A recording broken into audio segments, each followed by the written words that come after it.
வேத பாடத்துக்கு கொடுக்கப்பட்டிருக்கிற தலைப்பு அப்போஸ்தலருடைய அஸ்திபாரம். அப்போஸ்தலருடைய அஸ்திபாரம். இந்த வேத பாடத்திற்கு ஆதாரமாக எபேசியர் 2வது அதிகாரம் 20வது வசனம். அப்போஸ்தலர் தீர்க்கதரிசிகள் என்பவர்களுடைய அஸ்திபாரத்தின் மேல் கட்டப்பட்டவர்களாயிருக்கிறீர்கள். அதற்கு கிறிஸ்து தாமே மூலைக்கல்லாக இருக்கிறார்.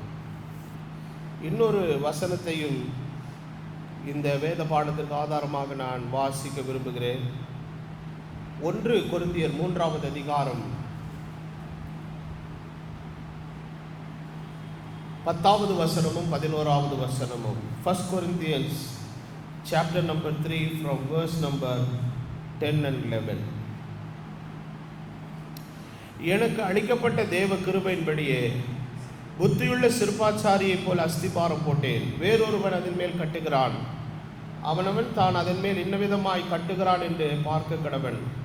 போடப்பட்டிருக்கிற அஸ்திபாரமாகிய இயேசு கிறிஸ்துவே அல்லாமல் வேறு அஸ்திபாரத்தை போட ஒருவனாலும் கூடாது. கர்த்தர் தாம் இந்த கால வேளையில் இந்த வேத வாக்கியங்களை ஆசீர்வதித்து தருவாராக. உட்காருவோம். நான் வாசித்த இந்த வேத வசனத்தில் அப்போஸ்தலனாகிய பவுல் எபேசியருக்கு எழுதும்போது 2 விஷயத்தை குறித்து சொல்லுகிறார். நீங்கள் ஒரு அஸ்திபாரத்தின் மேல் கட்டப்பட்டிருக்கிறீர்கள். அந்த அஸ்திபாரம் எதுவென்றால் அப்போஸ்தலர் தீர்க்கதரிசிகள். நாம் இப்ப தியானிக்க போகிறது அப்போஸ்தலருடைய அஸ்திபாரம் தான். ஆனால் இந்த இடத்துல தீர்க்கதரிசிகளும் போடப்பட்டிருக்கிறது. வேதம் முழுக்க தீர்க்க தரிசனங்கள் உண்டு. ஆதியாகமத்திலிருந்து வெளிப்படுத்துகிற விசேஷம் வரை தீர்க்க தரிசன வாக்கியங்கள் முழுவதுமாயிருக்கிறது. நித்தியத்திலிருந்து நித்தியத்துக்கு இடைப்பட்ட காலத்தினுடைய அனைத்து விஷயங்களும் சொல்லப்பட்டிருக்கிறது. இதில் பழைய ஏற்பாட்டிலே குறிப்பிட்டு தீர்க்க தரிசன புஸ்தகமாக சொல்ல வேண்டுமானால் ஏசாயா தீர்க்க தரிசன புஸ்தகத்திலிருந்து மல்கியா தீர்க்க தரிசனம் வரைக்கும். அதற்கு இடையிலே ஒருவேளை நீங்கள் கேட்கலாம், சங்கீதம் நீதிமொழிகள் எல்லாம் இருக்கிறதே என்று. ஆனால் அதிலேயும் அங்கொன்றும் இங்கொன்றுமாய் 1-2 தீர்க்க தரிசனங்கள் இருக்கிறது. ஆக தேவனுடைய தீர்க்க தரிசனங்கள் என்பது பரவலாக எல்லா புஸ்தகங்களிலேயும் இடம்பெற்றிருக்கிறது. ஆனால் ஆண்டவர் பழைய ஏற்பாட்டின் காலத்திலே சில தீர்க்கதரிசிகளை ஆண்டவர் விசேஷமாய் தெரிந்து கொண்டார்.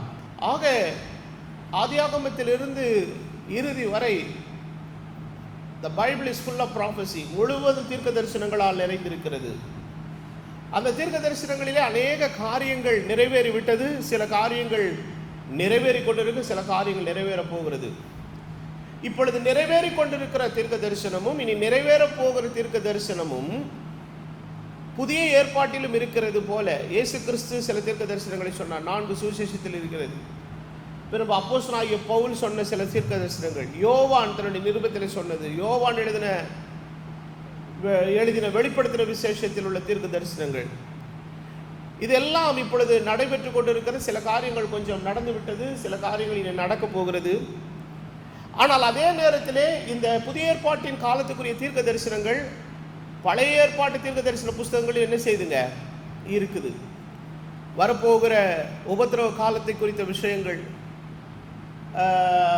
பின்பு தேவன் செய்ய போகிற 1000 வருட அரசாட்சி, தேவன் தரப்போகிற நியாய தீர்ப்பு, இது எல்லாவற்றை குறித்த தீர்க்க தரிசனங்கள் பழைய ஏற்பாட்டில் இருக்குது. அதுக்காக நம்ம புதிய ஏற்பாட்டில் வந்துட்டோன்னு சொல்லிட்டு பழைய ஏற்பாட்டை ஒரு முடிவு பெற்ற ஒரு ஏற்பாடாக நம்ம தள்ளிவிட முடியாது. இன்னும் இந்த காலத்துக்குரிய விஷயங்கள் அதில் இருக்கிறது. அப்போ அந்த தீர்க்க தரிசனங்கள் எல்லாவற்றிலேயும் நமக்கு எவ்வளவு முக்கியமோ அதே விதமாய் அப்போஸ்தலர்கள் என்கிற அஸ்திபாரமும் நமக்கு எப்படிப்பட்டதாக இருக்கிறது, முக்கியமானதாக. இன்னைக்கு கிறிஸ்தவ உலகத்தில் தீர்க்க தரிசனங்களிலே சொல்லப்பட்டுள்ள வாக்கியங்களை எடுத்துக்கொள்வது, அதை தியானிப்பது, அதனுடைய விளக்கங்களை அறிந்து கொள்வது என்கிற ஒரு காரியம் ஒரு பக்கம் இருந்தாலும், அப்போஸ்தலருடைய காரியங்களை இன்னைக்கு ஆவிக்குரிய உலகத்திலே அதிக முக்கியத்துவம் கொடுக்கறதில்லை. People are not giving much concentration to the apostolic message. அப்போ அப்போஸ்தலன் என்று சொன்னால் என்ன அர்த்தம்? அப்போஸ்தலன் என்று சொன்னால் வேதத்தில் வாசிக்கிறபடி அனுப்பப்பட்டவன் என்று பொருள். The one who sent for a specific cause. ஒரு குறிப்பிட்ட நோக்கத்தை நிறைவேற்றும்படி தேவனால் தெரிந்து கொள்ளப்பட்டு அனுப்பப்பட்டவனுக்கு பெயர் தான் என்னதுங்க? அப்போஸ்தலன். அப்போ இந்த பூமியிலே அப்போஸ்தலர்களாக ஆண்டவர் 12 சீஷர்களை தெரிந்து கொண்டார். ஆனால் அவை எல்லாவற்றுக்கும் முன்பதாக இயேசு கிறிஸ்து இந்த பூமியில வந்தார் அல்லவா, அவரே ஒரு அப்போஸ்தலனாக இருக்கிறார் என்பதை வேதம் மிகவும் தெளிவாக பேசுகிறது. அதற்கு ஆதாரமாக நான் ஒரு வசனத்தை உங்களுக்கு நான் வாசிக்க விரும்புகிறேன். யோவான் எழுதின சுவிசேஷம் 17வது அதிகாரம் 18வது வசனம். நீர் என்னை உலகத்தில் அனுப்பினது போல நானும் அவர்களை உலகத்தில் என்ன செய்கிறேன்? அனுப்புகிறேன். அப்போ இயேசு கிறிஸ்து இந்த பூமியிலே அவர் வெளிப்பட்டு வந்தபோது அவரை குறித்து அவரே சொல்லுகிற ஒரு காரியம், என்னை பிதா என்ன செய்தது போல, அனுப்பினது போல நானும் உங்களை என்ன செய்கிறேன்றாருங்க? அனுப்புகிறேன் அப்படின்னு சொல்கிறார் இயேசு கிறிஸ்து. அப்போ அனுப்பப்பட்டவராய் அவர் இந்த பூமியில் என்ன செய்தார்? வந்தார். அப்போ நமக்காக வந்த முதல் அப்போஸ்தலன் கர்த்தராகிய இயேசு கிறிஸ்து.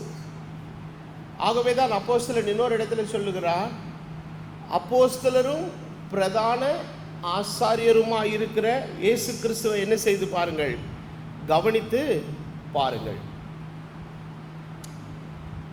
அப்போ இன்னைக்கு ஆவிக்குரிய உலகத்தில் இருக்கிற ஒரு பெரிய பிரச்சனை என்னன்னா,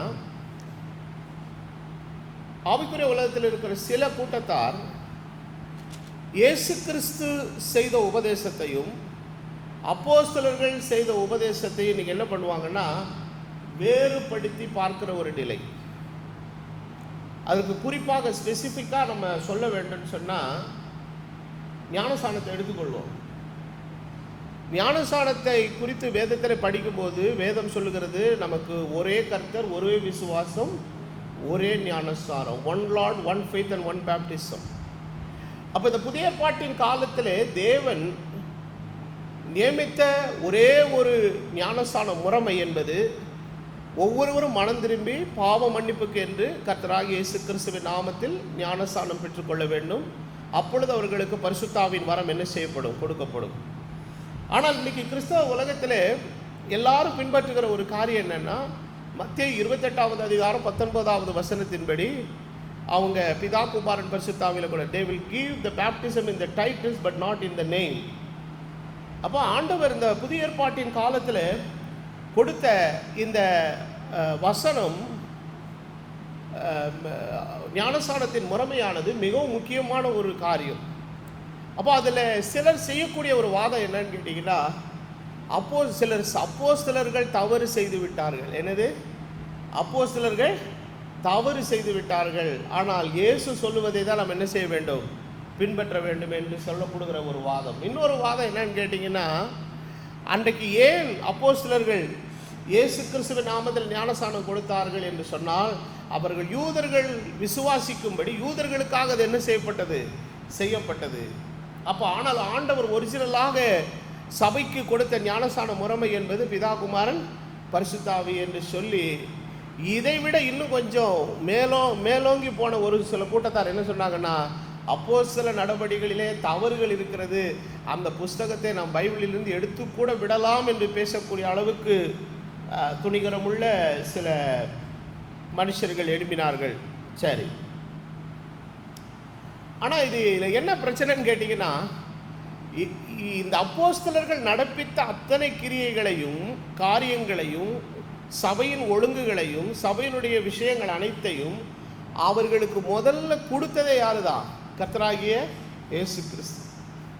அப்போ அந்த மகா பிரதான அப்போஸ்தலர் அவர் வந்துதான் எல்லாவற்றை அவர்களுக்கு என்ன செய்கிறார்னா கொடுத்து, நீங்கள் இதன்படி செய்யுங்கள், இதன்படி செய்யுங்கள், இதன்படி செய்யுங்கள், இதன்படி செய்யுங்கள்னார். ஒரே தெய்வம் தன்னை பிதாவாகவும் குமாரனாகவும் பரிசுத்தாவியாகவும் வெளிப்படுத்துகிறார் என்கிற ஒரு நிலையை பற்றி நம்ம பேசும் பொழுது ஆணித்தரமாக உறுதியாக மத்தேயு 28:19 பிரசங்கத்தினாலும் சரி வேத பாடத்தினாலும் சரி தைரியமாக நம்ம யூஸ் பண்ணுறோம் அந்த ஸ்கிரிப்சரை. ஆனால் அந்த ஸ்கிரிப்சரை நம்ம யூஸ் பண்ணாலும் கூட அந்த வசனத்தினுடைய அடிப்படை அறிவு, அடிப்படையான ஒரு புரிந்து கொள்ளுதல் என்னங்கிறது நமக்கு இருக்குது. ஆனால் இதே இருக்கிறவங்க இதில் பார்த்தீங்கன்னா அப்போஸ்தலர் 2வது அதிகாரம் 38வது வசனத்தை மேக்சிமம் பயன்படுத்தவே மாட்டாங்க. 99.99% பயன்படுத்தவே மாட்டாங்க.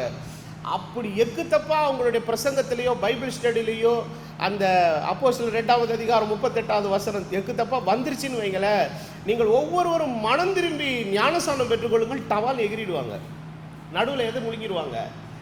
நீங்கள் மனம் திரும்பி இயேசு கிறிஸ்துவின் நாமத்தினாலே அப்படி பயப்பட வேண்டிய அவசியம் என்ன இருக்குது? பைபிளில் இருக்கிற வசனத்தை பைபிளில் இருக்கிற மாதிரி சொல்லிட்டு போக வேண்டியதானே. நான் பத்தராக இயேசு கிறிஸ்துவின் நாமத்தினால ஞானஸ்நானம் பெறுவது தான் சரி என்பதை நான் விசுவாசிக்கிறேன். தேவன் ஒருவர் என்பதை தான் விசுவாசிக்கிறேன். அதே வேளையில் அப்போஸ்தலர் மத்தேயு 28:19 அந்த வசனத்தை என்னுடைய செய்திக்கோ வேதத்தினுடைய பைபிள் ஸ்டடிக்கோ ஆதாரமாக வரும்போது தைரியமாக முழு வசனத்தை சொல்லுகிறேன். ஏன் அந்த தைரியம் உங்களுக்கு இதில் இதை சொல்லும்போது வரமாட்டேங்குது? என்னன்னா சொல்லிட்டோம்னா கேட்குறவங்க எகிரி என்ன பண்ணிடுவாங்க? கேள்வி கேட்டுருவாங்களோ, ஞானஸ்நானம் எடுக்கணும் இப்படி இருக்குதே இதில் எடுக்கணும்னு சொல்லிடுவாங்களோ என்று சொல்லி பயத்தினால நீங்கள் மனம் திரும்பி பாவம் மன்னிப்புக்கென்று ஞானஸ்நானம் பெற்றுக்கொள்ளுங்கள். நீங்கள் மனம் திரும்பி பாவம் மன்னிப்புக்கென்று ஞானஸ்நானம் பெற்றுக்கொள்ளுங்கள். ஏன் அதை இயேசு கிறிஸ்துவின் நாமம், அதில் என்ன பிசாசி நாமமாக எழுதியிருக்குது? வானோர் பூதலத்தோர் பூமியின் கீழானோர் எல்லாருடைய முழங்காலும் முடங்கக்கூடிய உன்னதமான ஒரு நாமம், எல்லா நாமத்திற்கும் மேலான ஒரு நாமம், நாம் ரட்சிக்கப்படும்படிக்கு அந்த நாமமே இல்லாமல் வேறு நாமம் கட்டளையிடப்படவில்லை. அப்போ இவங்களுடைய இந்த விஷயத்தை எதற்காக நான் சொல்லுகிறேன் என்று சொன்னால், இதுதான் முழு அப்போஸ்தலருடைய உபதேசம் கிடையாது. அதுதான் முழு அப்போஸ்தலருடைய உபதேசம் நம்புகிற ஒரு கூட்டமும் இருக்குது. அது முற்றிலும் ஏற்றுக்கொள்ளப்படத்தக்கதல்ல. பைபிளில் இருக்கிற எல்லா விஷயமுமே தேவன் தான் வானத்தை பூமியையும் வானத்தையும் பூமியை சிருஷ்டித்தார் என்பதும் அப்போஸ்தலருடைய உபதேசம். சிருஷ்டித்தவர் இந்த பூமியில மாம்சத்தில் வெளிப்பட்டார் என்பதும் அப்போஸ்தலருடைய உபதேசம். மாம்சத்தில் வெளிப்பட்டவர் மனுக்குலத்தின் பாவத்துக்காய் மீட்புக்காய் சிலுவையிலே மரித்தார் என்பதும் அப்போஸ்தலருடைய உபதேசம். பாவ மன்னிப்புக்காக இரத்தம் சிந்தினார் என்பதும் அப்போஸ்தலருடைய உபதேசம். இயேசு கிறிஸ்துவின் இரத்தத்தினாலே பாவங்கள் யாவும் மன்னிக்கப்பட்டது என்பது அப்போஸ்தலருடைய உபதேசம். அவர் வேத வாக்கியங்களின்படி மரித்து அடக்கம் பண்ணப்பட்டார் என்பது அப்போஸ்தலருடைய உபதேசம். மரித்து அடக்கம் பண்ணப்பட்டு உயிர் தெழுந்தார் என்பதும் அப்போஸ்தலருடைய உபதேசம். அவர் பரத்துக்கு ஏறி ஒரு ஸ்தலத்தை ஆயத்தம் பண்ணிவிட்டு தம்முடைய ஜனத்தை அழைத்து கொண்டு போக, சபை அழைத்து கொண்டு போக சீக்கிரமாய் வருகிறார் என்பதும் அப்போஸ்தலருடைய உபதேசம். மறுபடியும் ஆண்டவர் உலகத்தை நியாயம் தீர்க்க 2வது முறை வருகிறார் என்பதும் அப்போஸ்தலருடைய உபதேசம். இந்த பூமியிலே கர்த்தர் 1000 வருட அரசாட்சி செய்ய போகிறார் என்பதும் அப்போஸ்தலருடைய உபதேசம். இந்த வானமும் பூமி வெந்து உருகி அழித்து போகும் என்பதும் அப்போஸ்தலருடைய உபதேசம். பின்பு தேவன் இந்த நம்மை நித்தியத்துக்குள்ளே கொண்டு போவார் என்பதும் அப்போஸ்தலருடைய உபதேசம். மனைவிகளே உங்கள் சொந்த புருஷருக்கு கர்த்தருக்குள் கீழ்ப்படியுங்கள் என்பதும் அப்போஸ்தலருடைய உபதேசம். புருஷர்களே உங்கள் மனைவியிடத்தில் அன்பு கூறுங்கள் என்பதும் அப்போஸ்தலருடைய உபதேசம்.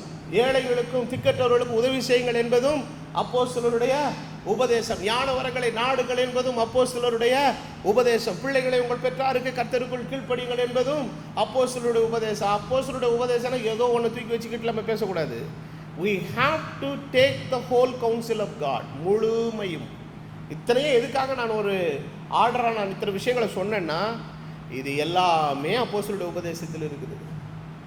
இன்னொரு இடத்துல பவுல் எழுதுகிறாரு, வேலைக்காரரே நீங்கள் உபதேசத்தை அலங்கரிக்கத்தக்கதாக உங்கள் எஜமான்களுக்கு என்ன செய்யுங்க? கீழ்ப்படியுங்க. அப்போ ஒரு எஜமானருக்கு உண்மையா ஊழியம் செய்யறது கூட எதில் இருக்குது? அப்போஸ்தலருடைய உபதேசத்தில் இருக்கு. எஜமான்களுக்கு எழுதுகிறார், உங்கள் வேலைக்காரரை என்ன செய்யாதீங்க, தப்பா நடத்தாதீங்க, அவங்களுக்கு செய்ய வேண்டியதெல்லாம் என்ன பண்ணுங்க, செய்யுங்க. அப்போஸ்தலருடைய உபதேசத்தில் இருக்குது. விதவைகளை கைவிட்டுறாதீங்க, அவங்களுக்கு செய்ய வேண்டிய உதவியை செய்யுங்க. பைபிள் இருக்கா இல்லையா? இருக்குது. அதுவும் அப்போஸ்தலருடைய உபதேசம். அப்போ அப்போஸ்தலருடைய உபதேசம் என்ன, ஏதோ வெறுமனே இயேசு கிறிஸ்துவை பற்றி அவர் என்ன செஞ்சார், இனி செய்ய போறாருன்றதை பற்றி சொல்றது மாத்திரம் அப்போஸ்தலருடைய உபதேசம் இல்லை. இந்த உலகத்தில் நமக்காக வந்தவர் நாம என்ன செய்ய வேண்டும், எப்படி வாழ வேண்டும் என்கிற ஒரு வழியை வகுத்து வைத்திருக்கிறார் அல்லவா, அதுவும் உட்பட சேர்த்து தான் என்ன உபதேசம் அப்போஸ்தலருடைய. அப்போ இதுதான் அப்போஸ்தலனாகிய பவுல் எழுதும்போது சொல்லுகிறார், தேவ ஆலோசனையில் ஒன்றையும் நான் மறைக்காமல்.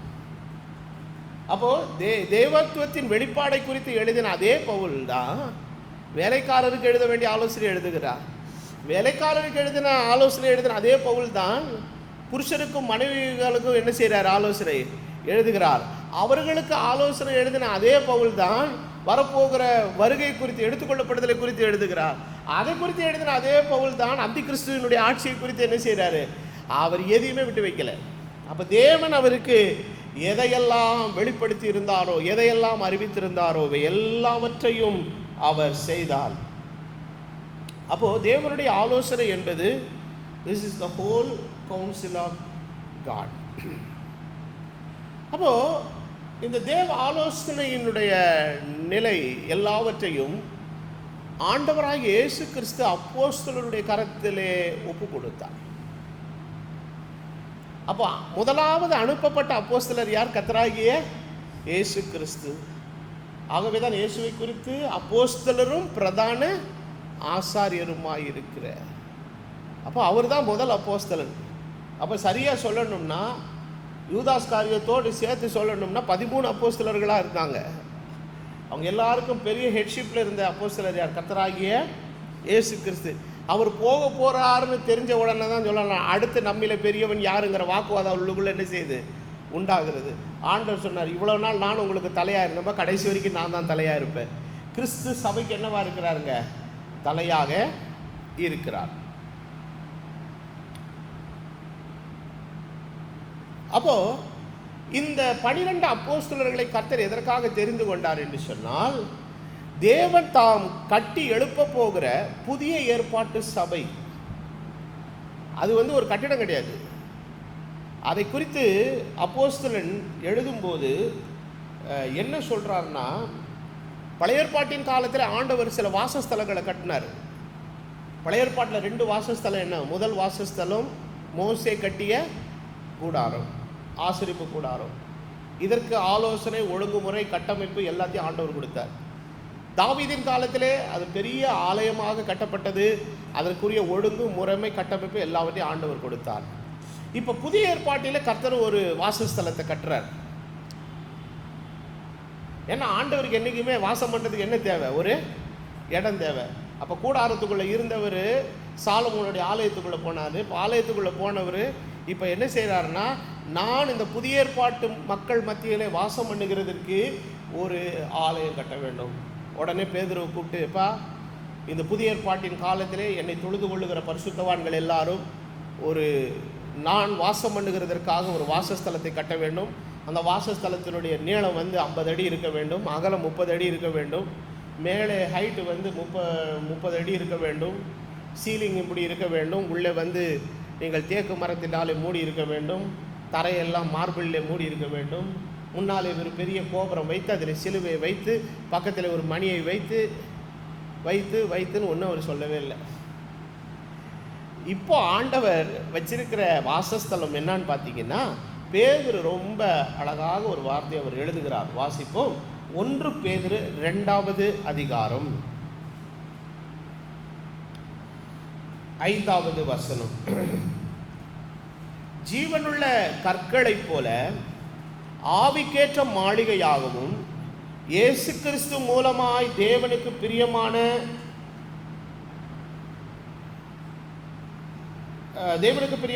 ஆவிக்கேற்ற பலிகளை செலுத்தும்படி, அங்கே மாம்சீக பலி, காளைகள், எருதுகள், இவைகளுடைய இரத்தத்தை தான் அங்கே என்ன பண்ணப்பட்டதுங்க, அங்கே பலியாக செலுத்தப்பட்டது.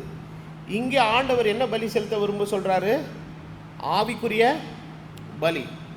அப்போ ஜீவனுள்ள கற்களை போல ஆவிக்கேற்ற மாளிகையாகவும் இயேசு கிறிஸ்துவின் மூலமாய் தேவனுக்கு பிரியமான ஆவிக்கேற்ற பலிகளை செலுத்தும்படிக்கு பரிசுத்த ஆசாரிய கூட்டமாய் கட்டப்பட்டு வருகிறீர்கள்.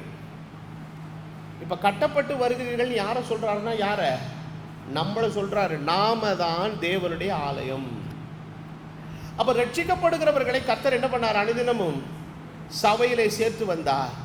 அப்போ ரட்சிக்கப்படுகிற ஜனங்கள் எங்கே இருக்கிறார்களோ அவர்கள் மத்தியில் கர்த்தர் வாசம் பண்ணுகிறார். அவங்க கட்டடத்தில் ஆராதிக்கணுமா, இல்லை பொட்டல் வெளியில் ஆராதிக்கணுமா, மரத்து அடியில் ஆராதிக்கணுமா, பள்ளிக்கூட பில்டிங்கில் ஆராதிக்கணுமா, திருமண மண்டபத்தில் ஆராதிக்கணுமா, இல்லை ஒரு கடையை வாடகைக்கு எடுத்து நடத்தணுமா, இல்லை வீட்டில் கூடி ஆராதிக்கணுமா, இது பிரச்சனை கிடையாது. The place is not a problem. இடம் ஒரு பிரச்சனையே கிடையாது. ஆனால் கூடி வருகிறவங்க யார் வரணும்? ஆண்டவருடைய இரத்தத்தினாலே மீட்கப்பட்ட ஜனங்கள். அப்போ ஆண்டவர் என்ன சொல்றாரு? 2 பேர் 3 பேர் என் நாமத்தினாலே எங்கே கூடியிருக்கிறார்கள் அவர் மத்தியில் நான் என்ன பண்றேன்? வாசம் பண்றேன். அப்போ தேவன் இப்ப எங்க வாசம் பண்றாரு? தமது பரிசுத்தவான்கள் நடுவில் அவர் என்ன செய்தார்? வாசம் பண்ணினார். கொரிந்தியர்ல தான் அது குறித்து தான் அப்போஸ்தலனாகிய பவுல் எழுதுகிறார். நான் என் ஜனங்கள் நடுவே வாசம் பண்ணி அவர்களுக்குள் உலாவி அவர்களுடைய தேவனாயிருப்பேன். அப்ப கூடாரத்தில் உலாவினவர், ஆலய கட்டிடத்தில் உலாவினவர் இன்றைக்கு புதிய ஏற்பாட்டு சபையாயிருக்கிற தம்முடைய பரிசுத்தவான்களின் கூட்டத்தின் மத்தியிலே கர்த்தர் என்ன செய்கிறாராம்? வாசம் பண்ணுகிறார், உலாவுகிறார், இருக்கிறார். இதுதான் தேவனுடைய வாசஸ்தலம். அப்ப இந்த வாசஸ்தலத்தை கட்டமைக்கிறதுக்கு தான் ஆண்டவர் என்ன பண்ணாருன்னா ஒரு அஸ்திபாரத்தை ஏற்படுத்தி இருக்கிறார். ஆண்டவர் சொல்றாரு, கட்டுறதுன்னு அவர் தான், அஸ்திபாரத்தை கொடுத்ததும் அவர் தான். அப்போ ஆண்டவர் என்ன சொன்னார்? நான் என் சபையை கட்டுவேன், பாதாளத்தினுடைய வாசல்கள் அதை என்ன பண்றது இல்லை, மேற்கொள்ளுவது இல்லை. அப்போ தேவன் ஆரம்பத்திலிருந்து புதிய ஏற்பாட்டின் சபையை கர்த்தர் தான் என்ன பண்றாருங்க. அப்போ ரட்சிக்கப்படுகிறவர்களை பாஸ்டர் உள்ளே கொண்டு வர முடியாது, எந்த மனுஷனும் உள்ளே கொண்டு வர முடியாது. ஒரு ஆத்மா ரட்சிக்கப்பட்டு இன்னைக்கு தேவனுடைய சமூகத்தில் ஒரு ஜீவனுள்ள கற்களை போல அது அந்த வாசஸ்தலத்தில் உட்காருதுன்னா அது ஒரு பாஸ்டருடைய திறமையோ பாஸ்டருடைய முயற்சியோ அதெல்லாம் ஒன்றுமே கிடையாதுங்க. அடிப்படை கர்த்தருடைய அனாதி தீர்மானம், ஆண்டவருடைய முன்குறித்தல், சுவிசேஷத்தினுடைய வல்லமை, ஆவியானவர் வார்த்தையை அனுப்பும்போது அந்த வசனம் அவர்களை இழுத்து கொண்டு என்ன செய்ய வச்சு உட்கார வச்சுது. ஆத்துமாக்களுக்காக பாரப்படுறோம், ஜெபம் பண்ணுறோம், சுவிசேஷத்தெல்லாம் அறிவிக்கிறோம். ஆனால் நல்லா தெரிஞ்சுக்கோங்க, நீங்கள் எவ்வளவு பிரயாசப்பட்டாலும் சரி, எவ்வளவு ஜெபம் பண்ணாலும் சரி, எவ்வளவு ஓடினாலும் சரி, ஆண்டவர் தாம் ரட்சிக்க வேண்டும் என்று சித்தம் கொண்டிருக்கிற கவுண்டில் ஒரு கவுண்டை இன்க்ரீஸும் பண்ண முடியாது, ஒரு கவுண்டை டிக்ரீஸும் பண்ண முடியாது. அதனால புரிஞ்சுக்கணும். இப்போ திருக்கழுக்குன்றத்தில் 50 வருஷமாக ஊழியம் செய்கிறோம். இந்த 50 வருஷமாக ஊழியம் செய்கிறதுனால இந்த பகுதியில் இந்த ஏரியாவில் எத்தனை பேரை கர்த்தர் ரட்சிக்க வேண்டும் என்று தமது அனாதி தீர்மானத்தில் சித்தத்தில் வைத்திருக்கிறாரோ, நித்திய ஜீவனுக்கென்று தேவன் முன்குறித்திருக்கிறார்கள், அவர்கள் மாத்திரம்தான் ரட்சிக்கப்படுவார்கள். அவர்கள் தான் சுவிசேஷத்துக்கு என்ன பண்ணுவாங்க? செவி கொடுப்பாங்க. வேற யாரும் என்ன பண்ண மாட்டாங்க? செவி கொடுக்க மாட்டாங்க. இல்லை பிரதர், இன்னும் கொஞ்சம் நல்லா பண்ணிங்கன்னா நம்ம இன்னும் நிறைய பேர் எடுத்துடலாம். எடுக்கலாம் முடியாது. இது தேவனுடைய அனாதி தீர்மானம், அவருடைய சித்தம். இதை எல்லா ஊழியக்காரர்களும் தெளிவாக புரிஞ்சுக்கணும். ஒரு ஆத்துமாக்களின் எண்ணிக்கையை கூட்டுவது உங்கள் கரத்தில் இல்லை. நீங்கள் சுவிசேஷத்தை பிரசங்கம் பண்ணலாம், ஆத்துமாக்களுக்காக பாரம் எடுத்து ஜெபம் பண்ணலாம், அழிந்து போகிற ஆத்துமாக்கள். ஆனால் அந்த ஆத்துமாவை ரட்சித்து கொண்டு வருகிறது தேவனுடைய கிருபையும் அவருடைய முன் தீர்மானம். அதான் ஆண்டவர் சொன்னார், நீங்கள் ஒவ்வொருவரும் திடீர்னு உள்ள வரலப்பா, உலக தோற்றத்துக்கு முன்பதாகவே கிறிஸ்துவிலே என்ன செய்யப்பட்டிருக்கிறீர்கள்? முன்குறிக்கப்பட்டிருக்கிறீர்கள். அப்போ முன்குறிக்கப்பட்ட ஒவ்வொரு ஆத்துமாவை கர்த்தர் என்ன பண்றாரு? ரட்சித்து ரட்சித்து ரட்சித்து ரட்சித்து கொண்டு வர்றாரு. அதனால ஆத்தும ஆதாயம் என்பது ஸ்டாட்டிஸ்டிக்கல் பேசிஸாக நம்ம ஒரு காஸ்பலை ரொம்ப என்ஃபோர்ஸ் பண்ணிலாம் உள்ள ஆள் கொண்டு வர்ற விஷயங்கள்லாம் அது கிடையாதுங்க. இது முற்றிலும் பரிசுத்த ஆவியானவருடைய கிரியை. இது முற்றிலும் பரிசுத்த ஆவியானவருடைய கிரியை. ஒருவேளை இன்றைக்கு இந்த ஊரில் ஒரு 1000 ஒரு 500 ஆத்துமாக்கள் ரட்சிக்கப்பட வேண்டும் என்று கர்த்தர் சித்தம் கொண்டிருக்கிறார். என்னை கொண்டு கர்த்தர் ஒரு 300 ஆத்துமாவை ரட்சித்திருக்கிறான்னு வச்சுக்கோங்க. மிச்சம் 200 விட்டுருவாரா? இல்லை, கர்த்தர் எப்படியாகிலும் அந்த ஆத்துமாவை எந்த சோர்ஸ் மூலமாக கொண்டு வரணுமோ அவர் என்ன பண்ணிடுவாருங்க. ஆமாம், எல்லாரும் சுவிசேஷத்தின் பிரசங்கத்தை கேட்டு டைரக்டாக ஒரு பெரிய பிரசங்கமாக கேட்டு தான் ரட்சிக்கப்படுறதெல்லாம் கிடையாதுங்க. எத்தனையோ பேருக்கு கர்த்தர் தரிசனத்தில் பவுல் எப்படி ரட்சிக்கப்பட்டான்? யாராவது போய் பிரசங்கம் பண்ணாங்களா? இல்லையே. கர்த்தரே நேரடியாக பவுல் என்ன பண்ணாருங்க, சந்திச்சார். அப்போது ஆண்டவர் ஒரு ஆத்துமாவை ஆதாயப்படுத்தி கொண்டு வந்ததிலே அவர் பயன்படுத்தின விதங்கள் நிறைய இருக்குது. சுவிசேஷத்தை கேட்டவர் பெந்தேகோஸ்தே நாளிலே நடந்தது என்ன? ஒரே பிரசங்கத்தில் எத்தனை பேர் ரட்சிக்கப்பட்டாங்க? ஏறக்குறைய 3000 பேர். கந்தேகா என்பவளுக்கு மந்திரி இருந்தான். அவன் எப்படி ரட்சிக்கப்பட்டான்? ஆவியானவர் யார் அனுப்புறாரு? பிலிப்பு அனுப்புறாரு. கொர்நேலியு ரொம்ப நாள் ஜெபம் பண்ணிட்டு இருக்கிறான். கர்த்தருடைய ஆவியானவர் பேதுரு அவன் வீட்டுக்கு என்ன செய்யறாருங்க, அனுப்புறாரு. ஆனால் பவுலை ரட்சிக்க கர்த்தர் சித்தம் கொண்ட போது யாரையும் அனுப்பல, அவரே போய் டைரக்டா பேசுறாரு. ஸோ ஆண்டவர் ஒரு ஆத்மாவை ரட்சிக்கிறதுக்கு எத்தனையோ வழிகளை வச்சிருப்பாரு. அது ஒரு சின்ன டிராக்டாக இருக்கலாம், ஒரு துண்டு பிரதியாக இருக்கலாம், அவனை பக்கத்தில் கடந்து போகிற ஒரு லாரிக்கு பின்னால் எழுதின ஒரு சின்ன வசனமாக இருக்கலாம். ஆனால் அடிப்படை என்னவென்றால் அந்த ஆத்துமாவை ரட்சிக்கிற வல்லமை என்பது கர்த்தரிடத்தில் தான் இருக்கிறத ஒழிய சபையினிடத்திலே இல்லை. காரணம், சபையை கட்டுவது ஊழியர்களோ அல்ல, சபையை கட்டுகிறவர் கர்த்தராகிய இயேசு கிறிஸ்து. இது வரைக்கும் எத்தனை பேருக்கு விளக்குச்சு? அப்போ ரட்சிக்கப்படுகிற ஆத்துமாக்கள் தான் தேவனுடைய வாசஸ்தலம், தேவன் வாசம் பண்ணுகிற இடம், தேவன் வாசம் பண்ணுகிற காரியம். இன்னைக்கு இந்த கட்டடம் இப்படி இருக்குது. ஒருவேளை இதை விட ஒரு மோசமாக இருந்தாலும் சரி, இல்லை ஒரு வேளை மண்ணு தரையாக இருந்தாலும் சரி, அதுக்காக கர்த்தர் வரமாட்டேன்லாம் என்ன பண்ண மாட்டாருங்க, சொல்ல மாட்டார். அவருக்கு தேவை உள்ளே இருக்கிற ஆத்துமாக்கள் கர்த்தருடைய ரத்தத்தினால் என்ன செய்யப்பட்டிருக்கணும். ஒரு நல்ல ஒரு ரட்சிக்கப்படாத ஒரு 10 பேர் நாங்கள் இன்றைக்கி பாருங்கள், நல்ல கறி எல்லாம் வறுத்து வச்சுக்கிட்டு, நல்ல சாராயம் பிராந்தி எல்லாம் வாங்கி வச்சுக்கிட்டு குடிச்சிக்கிட்டே நாங்கள் பாட்டு பாடுவோம், ஏசப்பாவுடைய பிரசன்னம் அங்கே வரப்போகுது அப்படின்னு சொல்லி அவனா வர வச்சு காட்ட முடியுமா? சத்தியமாக முடியாது. ஆனால் ரட்சிக்கப்பட்ட 2 ஆத்துமா 3 ஆத்துமா ஒரு ரூமில் கரங்களை தட்டி பாடி கர்த்தரை மகிமைப்படுத்தும் போது கர்த்தருடைய பிரசன்னம் என்ன செய்து வந்து வாசம் பண்ணுது. ஆகவே இதுதான் தேவர் ஏற்படுத்தின ஒரு ஒழுங்கு. அப்போ ஆண்டவர் ரட்சிக்கப்படுகிற ஆத்துமாக்களை கொஞ்சம் கொஞ்சமாக சேர்த்து கொண்டு வந்தார். சேர்த்து கொண்டு வந்தவர்களை அப்படியே விட்டுல, அவர்களை ஒரு அஸ்திபாரத்தின் மேலே தேவன் வைத்தார். அப்போ அந்த அஸ்திபாரத்தை உண்டு பண்ணினவர் யார்? இப்போ நிறைய பேர் என்ன சொல்கிறாங்கன்னா, இயேசு கிறிஸ்து சொன்னது வேற, அப்போஸ்தலர்கள் சொன்னது வேற. அதுக்கு இதுக்கும் கொஞ்சம் வித்தியாசம் இருக்குதுங்க. நம்ம இன்னதான் அப்போஸ்தலர்கள் வந்து அதில் ஒருத்தர் பயங்கரமான ஒரு மோசமான ஒரு வியாக்கியானத்தை கொடுத்தாரு. என்னன்னா, அப்போஸ்தலர்கள் அன்றைக்கு ஆரம்ப காலத்தில் யூதர்கள் மத்தியிலேயே ஊழியம் செய்ததுனாலே சில காரியங்களை அவர்கள் அப்படி செய்தார்கள். ஆனால் இதெல்லாம் நமக்கு என்ன செய்யாதான், ஒத்துப்பட்டு அதெல்லாம் நமக்கு வந்து சூட்டபிள் கிடையாதான். அதனால் நாம் எல்லாரும் வந்து இயேசு கிறிஸ்து சொன்னதையே தான் ஃபாலோ பண்ணணும் அப்படிங்கிற அளவுக்குலாம் பேசப்பட்டார். புருஷர்களே உங்கள் மனைவியிடத்தில் அன்பு ஊர்கள் ஒரு வசனம் எழுதியிருக்குது. இது அப்போஸ்தலர்கள் எழுதியிருக்கிறாங்க. அப்போ இதை வந்து அப்போஸ்தலர் சொன்னதுன்னு எடுத்துக்க போகிறாரா, இல்லை இயேசு தனியாக ஏதாவது இதுக்குன்னு வேறு வசனம் கொடுத்துருக்கிறாரா? அப்போ இயேசு என்ன மனைவிகள் புருஷர்களே உங்கள் மனைவிகளை தூக்கி போட்டு மிதிங்க நான் சொல்லியிருக்கிறாரு. என்ன அறிவு, என்ன அடிப்படையான ஆதாரத்தில் இவங்க இந்த மாதிரி கருத்துக்கள் எல்லாம் பேசி ஆவிக்குரிய ஜனங்களை ரொம்ப குழப்புறாங்க. குழப்பவாதிகள் இன்றைக்கு பார்த்தீங்கன்னா நிரம்பி போச்சு. அதுலேயும் யூடியூப் வந்துருச்சா, எல்லாரும் சேனலை ஓப்பன் பண்ணிட்டு வாய்க்கு வந்ததெல்லாம் என்ன செய்ய வேண்டியது, அடிப்படை ஆதாரம் கர்த்தருடைய வேத வசனம் ஒன்று மாத்திரமே. அப்போ ஏன் அப்போஸ்தலர்களை கர்த்தர் தெரிந்து கொண்டார்? ஒரு வசனத்தை கூட நம்ம வாசிப்போம். 2 கொரிந்தியர் 12வது அதிகாரம் 11வது வசனத்தை வாசிப்போம். 2 கொரிந்தியர் 12:11. மேன்மை பாராட்டி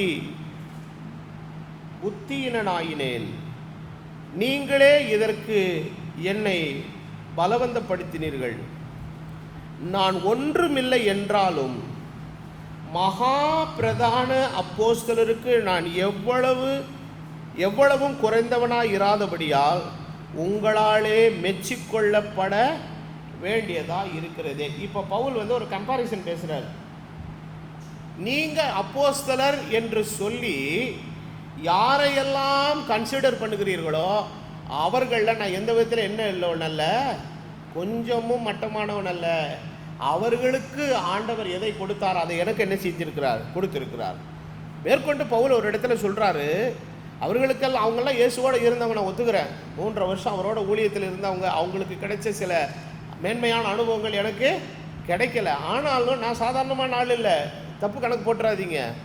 இவன் இயேசுவோடு கூட ஊழியத்தில் இல்லாத ஒரு அப்போஸ்தலன், அதனால் இவனுக்கு கொஞ்சம் நாலேஜ் ரொம்ப கம்மியாக இருக்கும் அப்படிலாம் தப்பாக இடம் போட்டுறாதீங்க. அவர் சொல்கிறாரு, நான் மனுஷரால் பெற்றதும் இல்லை, மனுஷரால் கற்றதும் இல்லை, தேவனே அதை எனக்கு வெளிப்படுத்தினார். எப்படி வெளிப்படுத்தினார்? அவர் அனனியாவை சந்தித்து ஞானஸ்நானம் பெற்ற உடனே அவர் அரபு வனாந்திரத்தில் போய் 3 வருஷம் காத்திருந்தார். 3ஆம் வானம் மட்டும் என்ன செய்யப்பட்டாராம்? எடுத்துக்கொள்ளப்பட்டார். ஒரு மனுஷருக்கு கேட்டிராத மேன்மையான மகத்துவமான காரியங்கள் எல்லாவற்றையும் அவர் என்ன செய்தாருங்க? கேட்டார். ஆண்டவர் அவரை ஒரு ஆவிக்குரிய அனுபவத்துக்குள்ள கொண்டு போய் தன்னோடு இருந்த அப்போஸ்தலர்களுக்கு எதையெல்லாம் ஆண்டவர் வெளிப்படுத்தி பிரசங்கிக்க வைத்தாரோ அத்தனை விஷயங்களை யாருக்கு வெளிப்படுத்தினாருங்க? அப்போஸ்தலனாகிய பவுலுக்கு. ஆண்டவர் பவுலை கூப்பிட்டு, நீ போய் நேரா அவசரப்பட்டு ஊழியத்துக்கெல்லாம் போவாதப்பா, நீ ஏற்கனவே ரொம்ப சபையில் டேமேஜ் எல்லாம் பண்ணிட்ட, இப்போ தான் ஞானஸ்நானம் எடுத்து புது விசுவாசியாக வந்திருக்க, நேராக ஜெருசலேத்துக்கு போ. பவுல் பாஸ்டருக்கு கீழே ஒரு 3 வருஷம் நீ கொஞ்சம் ட்ரைனிங்லாம் எடுத்துகிட்டு அவர் பைபிள் கிளாஸு பைபிள் ஸ்டடி எல்லாம் எடுத்து உனக்கு பாடெல்லாம் கற்றுக் கொடுப்பார். அதுக்கப்புறம் நீ ஊழியத்துக்கு எப்படி போகலாம் அப்படிங்கிறத பற்றி நான் உனக்கு சொல்கிறேன் அப்படின்லாம் சொல்லலை. ஆனால் பவுலுக்குள்ள ஒரு நல்ல டிசிப்ளின் இருந்தது. பவுல் இந்த ஒரு மேன்மையான ஆவிக்குரிய அனுபவங்களை எல்லாம் பெற்ற பிறகு நேராக எங்கே போயிட்டார்னா தன்னுடைய சொந்த ஊராகி அந்தியோகியாவுக்கு போயிட்டார்.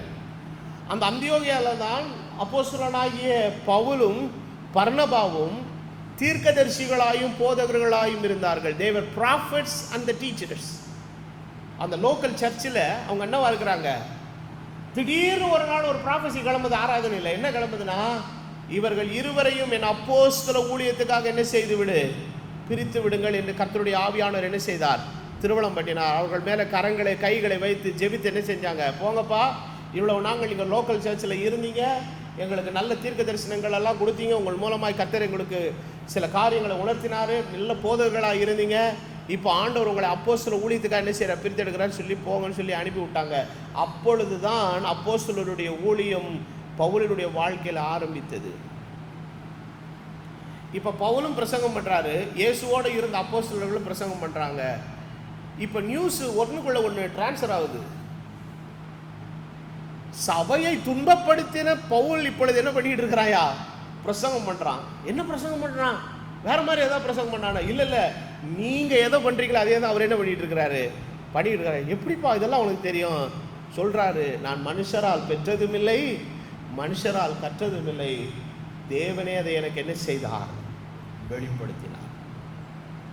அப்போ இந்த அப்போஸ்தலர்களை, இயேசுவோடு இருந்த அப்போஸ்தலர்களை பவுல் அப்போஸ்தலன் தனது புஸ்தகத்தில் 2 கொரிந்தியர் 12:11 சொல்லும்போது சொல்றார், மகா பிரதான அப்போஸ்தலர். என்ன அப்போஸ்தலர்? Very see first apostles. அப்போ நான் ஏற்கனவே கடந்த வாரத்தினுடைய சில செய்திகள் உங்களுக்கு மேற்கோள் காட்டினது போல அப்போஸ்தல ஊழியம் இருக்குதுங்க. ஆனால் அந்த பிரதான அப்போஸ்தலருடைய ஊழியங்கிறது அது ஒரு யூனிக், விசேஷமானது, தனித்துவமானது. It is a significant and unique. தனித்துவமும் முக்கியத்துவமும் வாய்ந்த ஒரு காரியம். இந்த அப்போஸ்தலரோட போயிட்டு இன்னைக்கு இருக்கிற அப்போஸ்தலர்கள் போயிட்டு என்ன பண்ண முடியாது? அவர்கள் தான் நிருபங்களை எழுத முடியுமா? நானும் நம்ம எழுதலாம், நிருபங்கள் எழுதலாம்.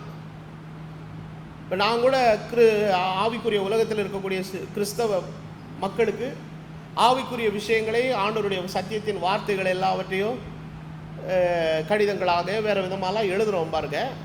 பட் அதை அவருடைய ஆவிக்குரிய பக்தி விருத்திக்கு அது பிரயோஜனமாக இருக்குமோ ஒழிய அதை கொண்டு போய் எதில் சேர்க்க முடியாது? பைபிளுக்குள்ள we cannot insert it into the Bible. காரணம், வேதாகமம் என்பது ஒரு முழுமை பெற்ற ஒரு புத்தகம். வேதாகமம் என்பது ஒரு முழுமை பெற்ற ஒரு புத்தகம். தவற விட்டுட்டு போயிட்டார். யாரு? யூதாஸ். அப்போ அந்த இடத்துக்கு ரீப்ளேஸ் பண்ணுறதுக்காக தான் இவர்கள் எல்லாரும் சீட்டு போட்டு மத்தையாவை என்ன செய்தார்கள், தெரிந்து கொண்டார்கள். ஆனால் கர்த்தர் அந்த இடத்திற்கு தெரிந்து கொண்ட பாத்திரம் அப்போஸ்தலனாகிய பவுல்.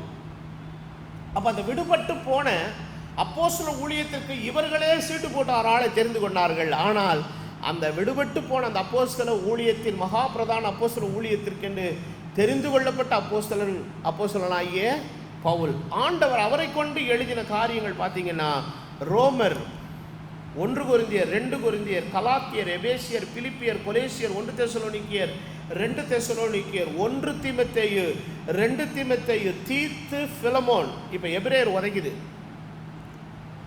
இப்போ எபிரேயரை அநேகர் என்ன சொல்கிறாங்க, அது பவுல் எழுதினாலும் எழுதியிருக்கலாம், பவுல் இல்லாமல் எழுதியிருக்காங்க. ஏன்னா எபிரேயர்கள் நிருபம் மாத்திரம்தான் இருக்குது வழியா யார் எழுதுனதுடைய அந்த எழுத்தாளருடைய இது பற்றி அதில் வரலை. ஆனால் நான் நிச்சயமாக சொல்லுவேன், பவுல் குறிப்பிட்டிருக்கிற இதுக்கு சரியான ஒரு எவிடன்ஸை நான் எதிர்பார்த்துட்டே இருந்தேன். ஆனால் நான் பேதுரு எழுதுகிற நிருபத்தையும் எபிரேயர்கள் நிருபத்தை படித்த போது 2 வசனத்தை கர்த்தர் எனக்கு கோர்வையாக கொடுத்தார். என்ன கோர்வையாக கொடுத்தாருன்னா, எபிரேயரில் உள்ள ஆக்கியோன் எழுதும்போது என்ன சொல்கிறாருன்னா, நீங்கள் கேள்வியிலே மந்த முறித உள்ளவர்களாக இருக்கிறபடியினாலே உங்களுக்கு அநேக காரியங்களை விளங்கப்படுகிறது எனக்கு எப்படி இருக்கிறது, அரிதா இருக்கிறது. இதில் நீங்கள் பார்த்தீங்கன்னா பேதுரு எழுதுகிற நிருபத்தில் 2 பேதுரு 3வது அதிகாரத்தின் 16வது வசனத்தில் நம்ம வாசிக்கும் போது வசனம் என்ன சொல்லுதுன்னா,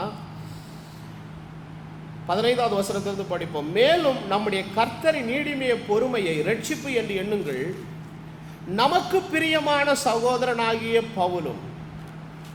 பேதுரு என்ன அற்புதமான ஒரு அக்னாலஜ்மெண்ட் கொடுக்குறாரு பாருங்க.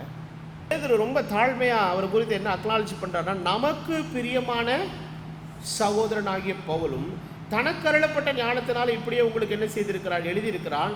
எல்லா நிருபங்களிலும் இவைகளை குறித்து பேசியிருக்கிறான். அவன் சொன்னவைகளில் சில காரியங்கள் அறிகிறதற்கு.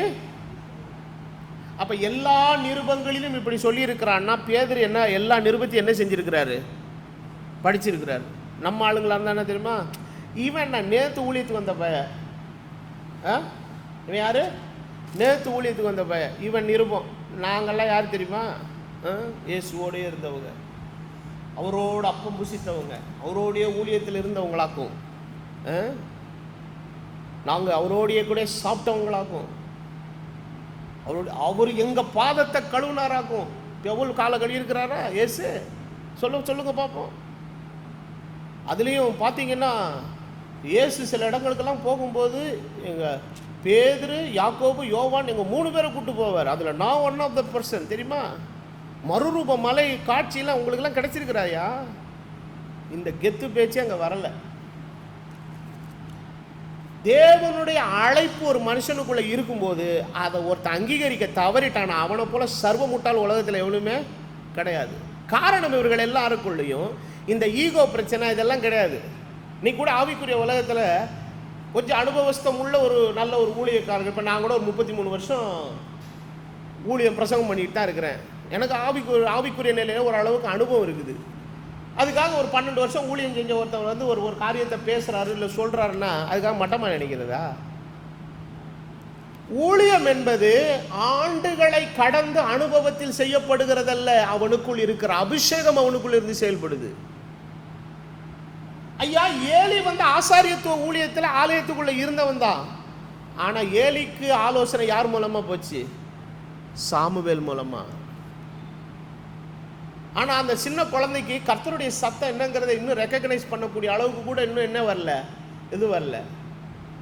ஆனால் கடைசியில் ஏலியின் குடும்பத்தில் நடக்க போகிற காரியங்களை குறித்து தீர்க்க தரிசனம் சொன்னவன் இந்த சின்னவனாகிய சாமுவேல் தான். காரணம், இவர்கள் அனுபவத்தின் அடிப்படையில் அல்ல. இதை நல்லா புரிஞ்சுக்கிடணும். அப்போது இந்த பேதுரு எழுதின நிருபத்தில் என்னை ரொம்ப அட்மயர் பண்ண, என்னை ஆச்சரியப்பட வைத்த, என் உள்ளத்தை தொட்ட ஒரு விஷயம் என்னன்னா, முதல்ல அவர் கொடுத்த அந்த அக்னாலஜ்மெண்ட் இருக்கு பாருங்க. நம்முடைய சகோதரன் ஆகிய,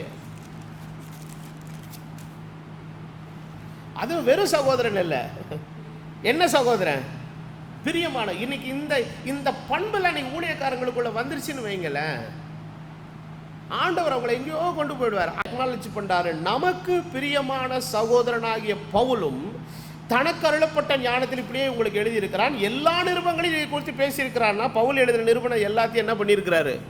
வாசித்திருக்கிறார்.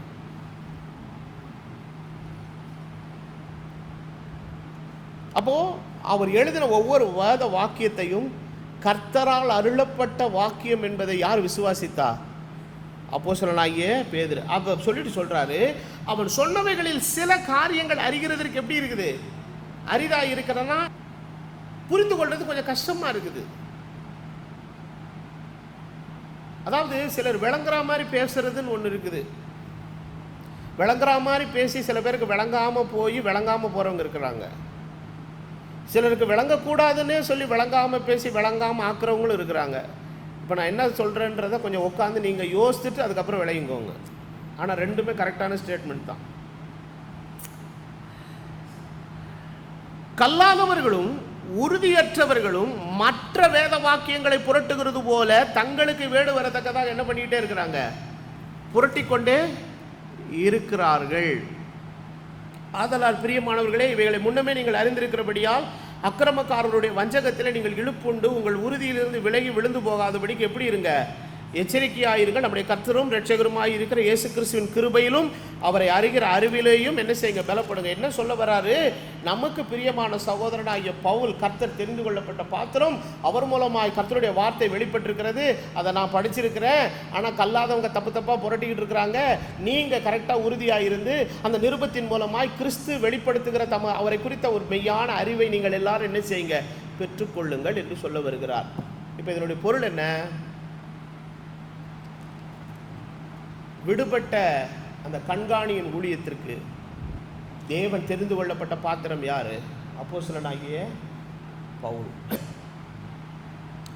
இவை எல்லாவற்றையும் நம்ம பார்க்கும்போது இந்த வேதாகமத்தில் உள்ள 27 புஸ்தகங்களாகிய புதிய உடன்படிக்கையின் வார்த்தை, the 27 books of the New Testament, God never allowed any Gentile to write.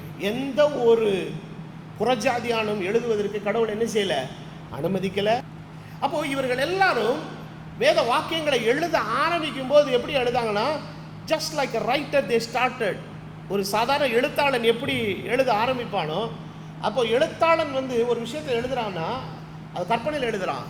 ஆனால் வேத வாக்கியங்கள் என்பது எதில் எழுதுறது கிடையாது, கற்பனையில் எழுதுறது கிடையாது. தாவீது ஒரு சங்கீதத்தில் பாடி இருக்கிறார், தங்கள் என்னை என் தேவனே என் தேவனே என்னை கைவிட்டீர், கசப்பு கலந்த காடி எனக்கு என்ன செய்ய கொடுத்தார்கள்? குடிக்க கொடுத்தார்கள். என் வஸ்திரத்தின் பேரில் என்ன போட்டார்கள்? சீட்டு போட்ட. இதெல்லாம் யாருக்கிட்ட நடந்துச்சு? இயேசு கிறிஸ்துவனுடைய மரணத்தின் போது சிலுவையில் நடக்கிற மேட்டர் இதெல்லாம். இது இது இது சங்கீதக்காரனுக்கு என்ன தெரியும்? ஒன்றும் தெரியாது. அவர் ஏதோ பாட்டு எழுதுறதான் நினச்சிட்டு எழுதுறாரு. ஆனால் கர்த்தர் அந்த பாடலின் மூலமாக தீர்க்க தரிசனத்தை எழுதினார். அந்த நேரங்களில் எல்லாம் என்ன பண்ணார்னா, பரிசுத்த ஆவியானவர்களுக்கு உதவி செய்தார். வேத வாக்கியங்கள் எல்லாம் தேவ ஆவியினால் அருளப்பட்டது. எல்லாம் வேத வாக்கியங்கள் எல்லாம்னா விதின் த பிராக்கெட்ஸ்குள்ள நீங்க போட்டீங்கன்னா ஆதி ஆகமத்திலிருந்து வெளிப்படுத்தின விசேஷம் வரை உள்ள அத்தனையும். சிருஷ்டிப்பை போய் யார் பார்த்தது? ஆதாம் கிட்ட பேப்பர்லாம் கொடுத்து எழுதுறா உட்காந்து சிருஷ்டிப்பின் வரலாறு எழுதுறான்னு சொல்லாரா? அவனே தப்பை பண்ணிட்டு இலையை மூட்டிக்கிட்டு பிச்சுக்கோ பிடிக்கோ ஓடுறதுல இருக்கான். ஆனால் ஆதாமனுடைய பல காலங்களுக்கு பிறகு நோவாவனுடைய ஜலப்பிரளயெல்லாம் இருக்கிற ஜனமெல்லாம் அழிஞ்சதுக்கு அப்புறம் தான் யார் வரா? மோசே வரா. ஆனால் சிருஷ்டிப்பின் வரலாற்றிலே தேவன் அதற்கு முன்பதாக நடப்பித்த ஒரு இன்ஃபர்மேஷன் கூட தவறல்ல. காரணம், எழுதினவர்களுக்குள் பரிசுத்த ஆவியானவர் இருந்து எழுதினார். ஆகவே எழுதின எழுத்தாளர்கள் எல்லாரும் எழுத்து கருவிகள், எழுதினவர் பரிசுத்த ஆவியானவர். ஹலோ, இருக்கீங்களா? இவ்வளவு விஷயம் இருக்கும்போது எப்படி அப்போஸ்தலர்களை நம்ம புறந்தள்ள முடியும்? அப்போ சபைக்கு ஏன் அந்த அப்போஸ்தலருடைய உபதேசம் வந்ததுன்னா அது யாரால சொல்லப்பட்டதுனால. இப்போ நான் பிரசங்கம் பண்ணேன்னா என்ன சொல்லுவாங்க வெளியில் போய்? மக்கா அந்த பிரசங்கத்துக்கு கர்த்தருடைய பிரசங்கம்னு சொல்லலாம், இயேசு பேசினார்னு சொல்லலாம், கர்த்தர் என்னோடு உறவாடினார்னு சொல்லலாம், ஆவியானவர் பேசினார்னு சொல்லலாம், சிம்பிளாக சொல்லணும் ஜானி பிரசங்கம்னு சொல்லலாம். நம்ம சொல்கிற விதம் வந்து வேற மாதிரி இருந்தாலும் அதனுடைய சோர்ஸ் எதுன்னு பார்த்தீங்கன்னா கர்த்தருடைய ஆவியான தமது வார்த்தையிலிருந்து வெளிப்பட்டார். அவ்வளோதான், சிம்பிளாக முடிஞ்சு போச்சு. அப்போ தேவனுடைய வாக்கியங்களை, உபதேசத்தை திட்டமும் தெளிவுமாய் பெற்ற அப்போஸ்தலர்கள். ஆகவே தான் அப்போஸ்தலனாகிய பவுல் ஒரு இடத்துல எழுதும்போது சொல்லுகிறார், கொரிந்தியர் எழுதுகிறார், நான் புத்தியுள்ள சிற்பாச்சாரியை போல அஸ்திபார், as a wise master builder, as a wise master builder. அப்போ பில்டரில் வந்து நிறைய பேர் இருக்கிறாங்க. சீஃபாக இருக்கிறவர் தான் வைஸ் மாஸ்டர் பில்டர். அவர் தான் பிளானர், அவர் தான் ஆர்கிடெக்டு, அவர் தான் டிசைனர், அவர் தான் எஸ்டிமேஷன் போடுறவர், அவர் தான் குவாலிட்டி கண்ட்ரோல், எல்லாமே அவர் தான். அவர் என்ன சொல்கிறாரோ அது மாதிரி தான் பண்ணணும்.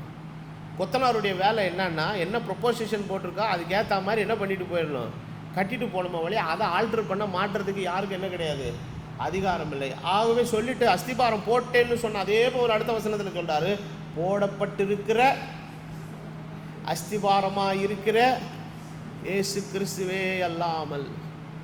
அப்போ சபைக்கு அஸ்திபாரங்கிறது இயேசு கிறிஸ்துவா?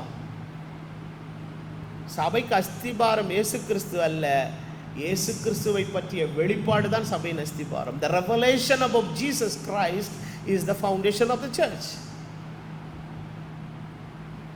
அப்போ வேதத்தில் வாசிக்கிறோம், பரீட்சிக்கப்பட்ட கல், விலையேற பெற்ற கல், ஆனால் மனுஷரால் ஆகாதென்று தள்ளப்பட்ட கல். அந்த தள்ளப்பட்ட அந்த கல் தான் எல்லாத்துக்கும் என்ன கல் ஆயிட்டு, மூளைக்கல். அதுக்கப்புறம் தான் பக்கத்தில் யார் வரா, அப்போ தீர்க்கதரிசிகள், அதுக்கப்புறம் அப்போஸ்தலர்கள். அப்போ மூளைக்கல்னு ஏன் சொல்லியிருக்கிறாருன்னா, ஃபஸ்ட்டு வைக்கிற கல் இருக்குது இல்லை, முத ஒரு மூலையில் ஒரு கல் வைக்கிறோம்ல, அந்த கல்லுடைய ஷேப் எப்படி இருக்கணும்னா கரெக்டாக இருக்கணும். அந்த ஷேப் எப்படி இருக்கணும், கரெக்டாக இருக்கணும். இது ஒரு பக்கம் குறுகலாகவும் ஒரு பக்கம் அகலமாகவும் இருக்குன்னு வைங்க, பில்டிங் எப்படி வந்துடும். அப்போ ஃபஸ்ட்டு வைக்கிற கல் எப்படி இருக்கணுங்க, இது பார்த்தீங்கன்னா 90 டிகிரி எப்படி இருக்கணும், கரெக்டாக இருக்கணும். அப்போது ஃபஸ்ட்டு கல்லை வச்சுட்டு கொத்தனார் என்ன பண்ணுறாரு, இங்கேருந்து பிடிச்சி நூல் பிடிக்கிறாரு.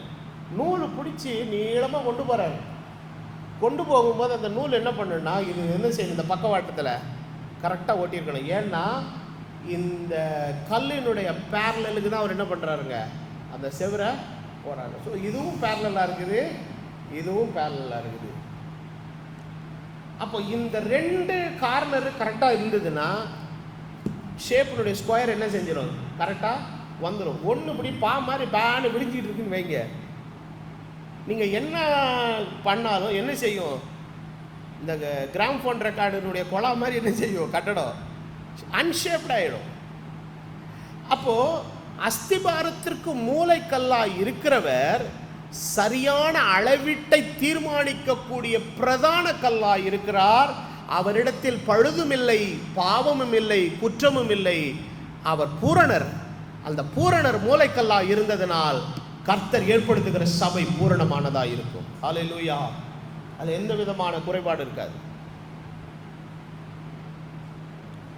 ஆனால் அந்த பூரணமான கல், பரீட்சிக்கப்பட்ட கல், விலையேறப்பட்ட கல், இதுக்கெல்லாம் அவ்வளோ ஒரு உயர்வான இதெல்லாம் கொடுத்துருக்குது வேதாங்கமும்.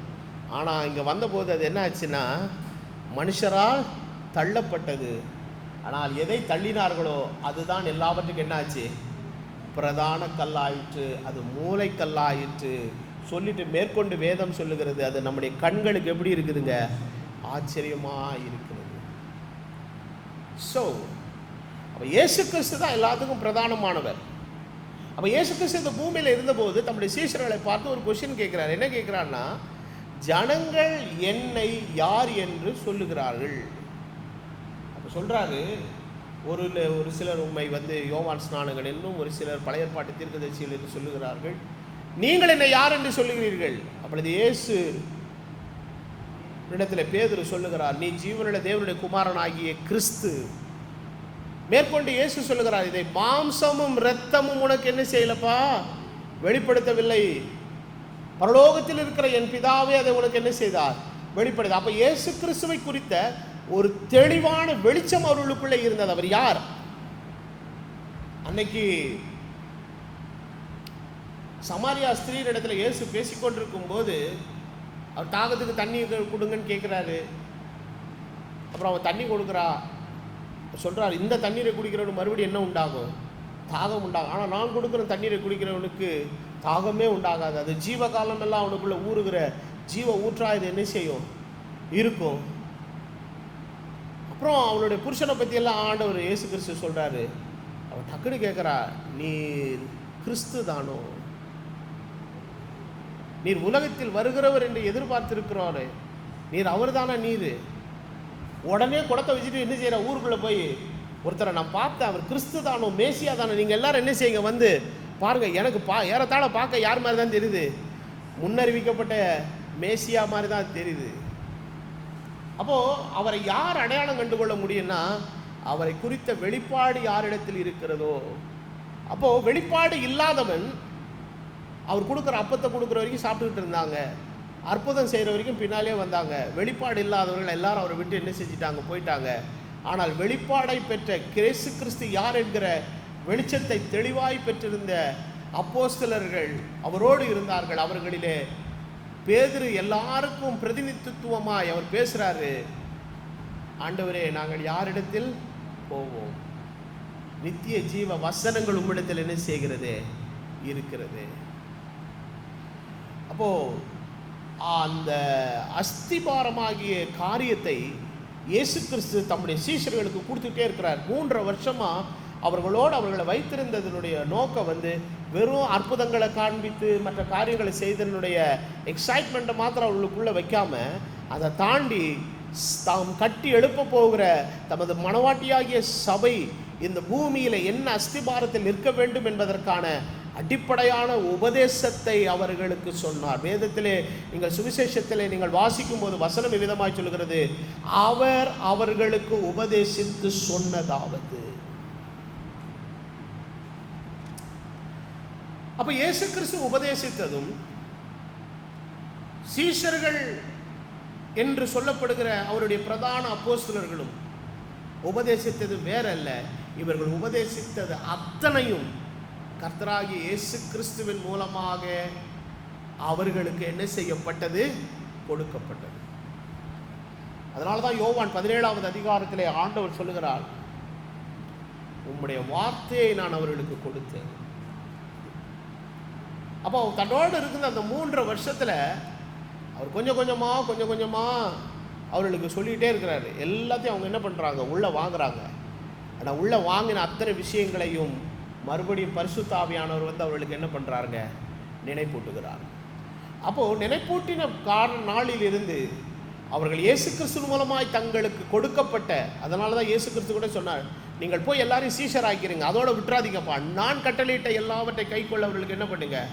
உபதேசம் பண்ணுங்கள். இதோ உலகத்தின் முடிவு பரியந்தம் சகல நாட்களிலும் நான் உங்களுடனே கூட இருக்கிறேன் என்று சொன்னார். அப்போ கர்த்தராகிய இயேசு கிறிஸ்து தாம் கட்டி எழுப்பியிருக்கிற அவருடைய சபை, அதனுடைய அஸ்திபாரம் எதுன்னு பார்த்தீங்கன்னா அப்போஸ்தலருடைய உபதேசம். அப்போ இந்த அப்போஸ்தலருடைய உபதேசத்தில் இருக்கிறேன் என்று சொல்லுகிற அநேகர் இன்றைக்கு செய்கிற ஒரு பெரிய காரியம் என்னன்னா, they are trying to customize என்று சொன்னால் என்னன்னா, தங்களுக்கு ஏற்ற மாதிரி வடிவமைக்கிறது. இப்போ சட்டையில் 2 சட்டை இருக்குது. ஒரு ஒரு டெய்லர்கிட்ட கொடுத்து தைக்கிறது கஸ்டமைஸ்டு ஷர்ட்டு. ஆனால் ஏற்கனவே தச்சு இருக்கிறத வாங்குறது ரெடிமேட் ஷர்ட்டு. ரெடிமேட் ஷர்ட் எனக்கு செட் ஆகலைன்னு வச்சுக்கிடுங்க, என்ன பண்ணுறது? துணி வாங்கிட்டு போய் என்ன பண்ணணும்? டெய்லர்கிட்ட தான் கொடுக்கணும். உடம்பு லூஸாக இருக்கும், கடைசியில் பார்த்தா கை சரி இருக்காது, கை சரியாக இருந்தால் கழுத்து சரியாக இருக்காது. சிலருக்கு தான் அந்த ரெடிமேட் ஷர்ட்டு பார்க்குறதுக்கு எப்படி வருங்க, சிலருக்கு அப்படியே 100% அச்சுரிச்சு அவனுக்கே தைச்சா மாதிரி இருக்கும், அது அவனுடைய லக்கு, உடம்பு வாட்டம். சிலருக்கு ஏறத்தாள் அப்படி இருக்கும், அட்ஜஸ்ட் பண்ணி போட்டுக்கிடுவான். சிலருக்கு ரெடிமேட் ஷர்ட்டு செட்டே ஆகாது, அவன் என்ன தான் பண்ணி ஆகணும்? ஒரு துணி கடையில் போய் தனக்கு தேவையான அளவு துணியை வாங்கி ஒரு டெய்லர்கிட்ட கொண்டு போய் அவனுக்கு ஏற்ற சரியான அளவில் அவன் என்ன பண்ணணும்? ஷர்ட்டை தைக்கணும். அப்போ இன்றைக்கி என்ன பண்ணுறாங்கன்னா, எல்லாரும் அப்போஸ்தலரை பற்றி பேசுகிறாங்க, எல்லாரும் நிருபங்களை வாசிக்கிறாங்க, எல்லாரும் நிருபங்களை ஏற்றுக்கொள்கிறாங்க. ஆனால் அப்போஸ்தலர்களால் சொல்லப்பட்ட முழு ஆலோசனை அவங்க என்ன பண்ணுறது இல்லைங்க, ஏற்றுக்கொள்ளதில்லை. தங்களுக்கு சௌகரியம் உண்டாகத்தக்கதாக, தங்களுக்கு பிரியம் உண்டாகத்தக்கதாக, தங்களுக்கு எது அடாப்ட் ஆகுமோ, ஏற்றுக்கொள்ள முடியுமோ, எதை நம்ம பயன்படுத்திக்கலாம் வேணும் முடித்தன்னு சொல்லி அங்கங்கே கொஞ்சம் கொஞ்சம் கொஞ்சம் கொஞ்சம் கொஞ்சம் கொஞ்சம் எடுத்து என்ன பண்ணுறாங்கன்னா எல்லாரும் கஸ்டமைஸ் பண்ணுறாங்க. 10 சபைக்கு போனீங்கன்னா 10 பேரும் பவுலை பேசுவாங்க, 10 பேரும் பேதுரு பேசுவாங்க, 10 பேரும் யோவானை பேசுவாங்க. ஆனால் அந்த பவுலும் பேதுரும் யோவானும் பேசுகிற எல்லாத்தையும் பேசுவாங்களான்னு கேட்டிங்கன்னா அங்கே தான் இடிக்குது. அப்போது பவுலப்போஸ்தலன் இந்த விஷயத்தில் கரெக்டாக இருக்கிறாரு. வாசிப்பு அப்போஸ்தலர் நடவடிக்கைகள் 20:20 என்ன சொல்கிறாருன்னா, பிரயோஜனமானவைகளில் ஒன்றையும் நான் உங்களுக்கு மறைத்து வைக்காமல் வெளியரங்கமாக, வெளியரங்கமான என்னது, ஓப்பன்லி. சிலர் நம்மெல்லாம் பிரசங்கம் பண்ண போயிட்டா நம்ம காதிலே ஊதி விட்டுருவாங்க, பிரதர் இதை மாத்திரம் பேசிடாதீங்க பிரதர், இதை மாத்திரம் சொல்லிடாதீங்க பிரதர். ஆனால் தேவனுடைய ஆலோசனை என்று வரும்போது நம்ம எதையும் என்ன பண்ண முடியாது, ஒளிவு மறைவுலாம் பண்ண முடியாது. ஓப்பனாக பேசுகிறத என்ன செஞ்சுதான் ஆகணுங்க, கர்த்தருடைய வார்த்தையில் கர்த்தருடைய வார்த்தையையும் தேவன் செய்த அவருடைய மகத்துவமான விஷயங்களை எல்லாவற்றையும் நம்ம என்ன செய்யவே கூடாதுங்க, மறைக்கவே கூடாது. இன்னைக்கு எல்லாரும் பார்த்தீங்கன்னா 2000 வருடங்களுக்கு முன்பதாக இந்திய தேசத்திலே தோமா வந்து கால் பதித்தார், தோமா வந்தார் கால் பதித்தார்னு சொல்றீங்களே, அதே தோமாவை குறித்து இந்திய சபை வரலாற்றிலே ஒரு வார்த்தை எழுதியிருக்குது. தோமையர் இங்கே இருக்கிற மக்களுக்கு திருமுழுக்கு கொடுத்தார். எப்படி கொடுத்தார் தெரியுமா, கிறிஸ்து பெருமானின் திருப்பெயரால் திருமுழுக்கு கொடுத்தான்னு எழுதியிருக்குது. இதை சொல்றதுக்கு உங்களுக்கு தைரியம் இருக்குதா, சொல்ல மாட்டீங்களே. ஒருத்தர், நான் ஒரு இடத்துக்கு போயிருக்கிறேன், ஒரு ஒரு ஒரு ஊழியக்காரர் கூடுதுன்னு சொல்லி ஒரு இடத்துல கூப்பிட்டுருந்தாங்க, என்னை சும்மா ஒரு கெஸ்ட்டாக கூப்பிட்டுருந்தாங்க, சரின்னு போயிருந்தேன். ஒருத்தர் பெரிய பைபிள் காலேஜ் ப்ரொஃபஸர் துணிகரமாக பேசுகிறாரு. St. Thomas came and preached the gospel first time in this land and he baptized the first believer in the name of Father, Son and Holy Ghost. எங்க இருக்குது? தோமையர் இந்த பூமியிலே முதலாக சுவிசேஷத்தை பிரசங்கித்து முதல் ஆத்துமாவுக்கு பிதா குமாரன் பரிசுத்தாவின் ஞானஸ்நானம் கொடுத்தாரா? எங்க எழுதி இருக்குது? சபையினுடைய ஹிஸ்டரியில் எழுதி இருக்கு, கிறிஸ்து பெருமானின் திருப்பெயரால் திருமுழுக்கு கொடுத்தான்னு எழுதி இருக்குது. வசனத்தையும் மறைக்கிறாங்க, ஹிஸ்டரியையும் மறைக்கிறாங்க.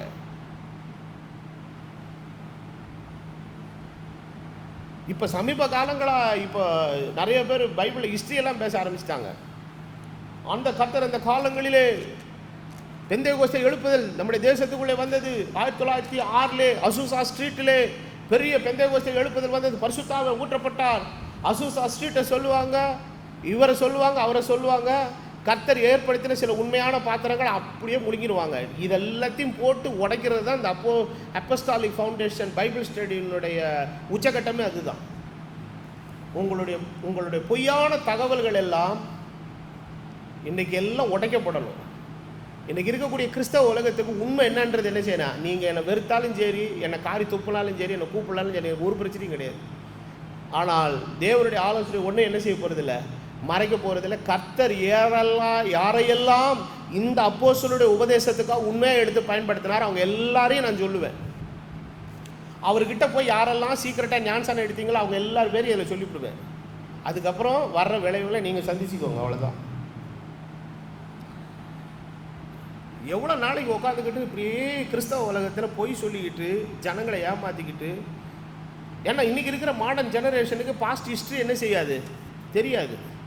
அதனால் என்ன பண்ணுறது, இஷ்டத்துக்கும் கண்ணா பின்னான்னு சொல்ல வேண்டியது, ஏதாவது ஒன்று சொல்ல வேண்டியது. அவர் வந்தார், இவர் வந்தார், இவர் போனார், சொன்னால் எல்லாரையும் சொல்லுங்கள். Don't height anything. அதான் பவுல் சொல்கிறார், வெளியரங்கமாக வீடுகள் தோறும் உங்களுக்கு பிரசங்கித்து உபதேசம் பண்ணி. 26வது வசனத்தில் சொல்லுகிறார், தேவனுடைய ஆலோசனையில் ஒன்றையும் மறைக்காமல் எல்லாவற்றையும் உங்களுக்கு அறிவித்தபடியினாலே எல்லாருடைய இரத்தப்பழிக்கும் நீங்கி நான் சுத்தமாக இருக்கிறேன் என்பதற்கு இன்றைய தினம் சாட்சியாக வைக்கிறேன். ஆண்டவர் பார்த்தீங்கன்னா சில காலங்களில் ஆண்டவர் இந்த வெளிப்பாடுகளை, தமது வார்த்தை குறித்த வெளிப்பாடுகளை கர்த்தர் படிப்படியாக தான் கொடுத்தார். அப்போ அவரவர்கள் அந்தந்த டைமில் எந்த அளவுக்கு ரெவலேஷனை பெற்றாங்களோ அந்த அளவுக்கு அழுத்தம் கொடுத்து சொன்னாங்க. கர்த்தர் அவங்கள ஒரு காலம் குற்றவாளியாக கருதவே மாட்டார். நிச்சயமாய் தேவனுடைய ராஜ்யத்தில் அவங்களுக்குரிய பங்கு அவர்களுக்கு உண்டு. ஆனா இன்னைய காலத்தில் இருக்கிற மகா கிரேட் பிரீச்சர்ஸ், ப்ராஃபெட்ஸ், அப்போஸ்டல்ஸ், இவாஞ்சலிஸ்ட், நீ செமைய மாட்டுவே. நீ மத்த எழுதுற சுவிசேஷத்தில் சொன்ன வார்த்தை உன் தலையில இருக்குது, நல்லா கவனிச்சுக்கோ. அந்த நாளில் அநேகரிடத்தில் வந்து என்னை நோக்கி, கர்த்தாவே கர்த்தாவே உம்முடைய நாமத்தினாலே பிசாசுகளை துரத்தினோம் அல்லவா, உம்முடைய நாமத்தினாலே அற்புத அடையாளங்களை செய்தோம் அல்லவா.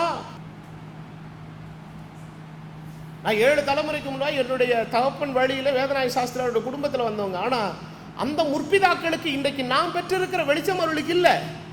ஆனால் அன்றைக்கு அவர்கள் எந்த அளவு வெளிச்சத்தை இயேசுவினிடத்திலிருந்து பெற்றிருந்தார்களோ அந்த வெளிச்சத்தில் இயேசுவுக்காய் உண்மையாய் வாழ்ந்து பிரகாசித்தார்கள். நாளைக்கு கர்த்தருடைய வருகையில் அவங்க எடுத்துக்கொள்ளப்பட்டாங்கன்னா ஆண்டவர் அவங்கெல்லாம் போயிட்டு, நீ என்ன இப்படி அப்போஸ்தலருடைய உபதேசத்தினுடைய இதெல்லாத்தையும் ஃபுல்லாகவே பிரசங்கம் இல்லை ஆண்டவர், எனக்கு அந்த காரியங்கள் வெளிப்படலை, ஆண்டவர் நிச்சயம் கேட்க மாட்டார் அவங்கள. they are not accountable. ஆனால் இன்றைக்கு அல்ல, அறியாமையுள்ள காலங்களிலே தேவன் காணாதவர் போல் இருந்தால், ஆனால் இன்றைக்கோ வசனம் வெளிப்படுத்தப்பட்டிருக்கிறது. இந்த பூமியிலே என்றைக்கு தோமையருடைய காலத்திலே தோமா இந்த பூமியிலே காலெடுத்து வைத்த போது எந்த அப்போஸ்தலருடைய உபதேசம் கலப்பில்லாமல் பிரசங்கிக்கப்பட்டதோ அதே கலப்பில்லாத தூய பிரசங்கம் இந்த 20வது நூற்றாண்டிலே இதே இந்திய மண்ணிலே தமிழ்நாட்டிலே மறுபடியும் பிரசங்கிக்கப்பட்டது. அதனாலே பல லட்சங்கள் ஆயிரங்கள் ஆசீர்வதிக்கப்பட்டார்கள். அந்த உபதேசத்திலே ஏற்றுக்கொண்டவர்கள் அநேகர் உண்டு. ஆனால் இன்றைக்கு அதனாலே ஆசீர்வதிக்கப்பட்டவர்கள், ஏற்றுக்கொண்டவர்கள் தங்களுடைய சுயநலத்துக்காய், ஆதாயத்துக்காய் எல்லாவற்றை மறைத்து வைத்துக் கொண்டு இருக்கிறார்கள். தேவனுடைய நியாய தீர்ப்பு உன்மேல் இருக்கிறது. அப்ப தேவ ஆலோசனையில அன்னைக்கு தெரியாம இருந்திருக்கலாம், பரவாயில்ல. ஆனா இன்றைக்கு அப்படி இல்லை. தங்களுக்குள்ளே பாப்புலாரிட்டி போயிடும், தங்களுக்கு சுற்றி இருக்கிற ஒரு பெரிய காங்கிரிகேஷன் தங்களை விட்டு போயிருங்கிறதுக்காக அப்போஸ்தலருடைய உபதேசத்தை மறைக்கிறது ரொம்ப எவ்வளவு பெரிய பாவம். அது தப்பு இல்லையா? பவுல் சொல்றாரு, தேவ ஆலோசனைகளிலே ஒன்றையும் நான் மறைக்காமல் எல்லாவற்றையும் நான்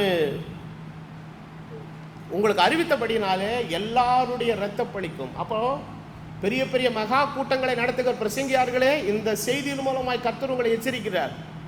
உன்னுடைய சுயநலத்துக்காக சத்தியம் இதுதான் உண்மை என்று அறிந்திருந்தும்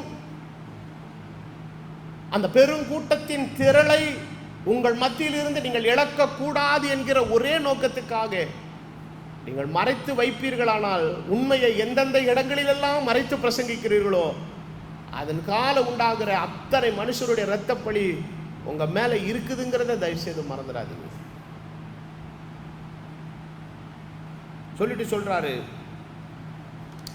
ஆகையால் உங்களை குறித்தும் தேவன் தம்முடைய சுய இரத்தத்தினாலே சம்பாதித்துக் கொண்ட தமது சபையை மேய்ப்பதற்கும் பரிசுத்த ஆவி உங்களை கண்காணிகளாக வைத்த பந்தை முழுவதையும் குறித்து எப்படி இருங்கள், எச்சரிக்கை. அப்ப இந்த ஒளிவு மறைவு இல்லாம பிரசங்கம் பண்றதுனால ஆண்டவர் சொன்னாரு, இயேசுவே சொன்னாரு, நான் உலகத்தினுடைய கிரியைகளை தப்புன்னு சொல்றதுனால உலகம் என்ன செய்துன்றாரு, பாய்க்குதுன்னாரு. அதே வார்த்தையை தான் பவுலும் சொல்லலாம், நான் சத்தியத்தை சொன்னதுனால உங்களுக்கு என்ன அணியணும், இவங்களுக்கெல்லாம் அப்படி ஆயிடக்கூடாது. அப்படியே நம்ம பிரதர் அப்படியே அன்பா பேசி அன்பா பேசுங்க, தப்பு இல்லை, சொல்றது சொல்லணும் இல்லை. இப்போ நான் ஒரு டாக்டர்கிட்ட போகிறேன், ஒரு டாக்டர் கடுகடுன்னு பேசுகிறாரு.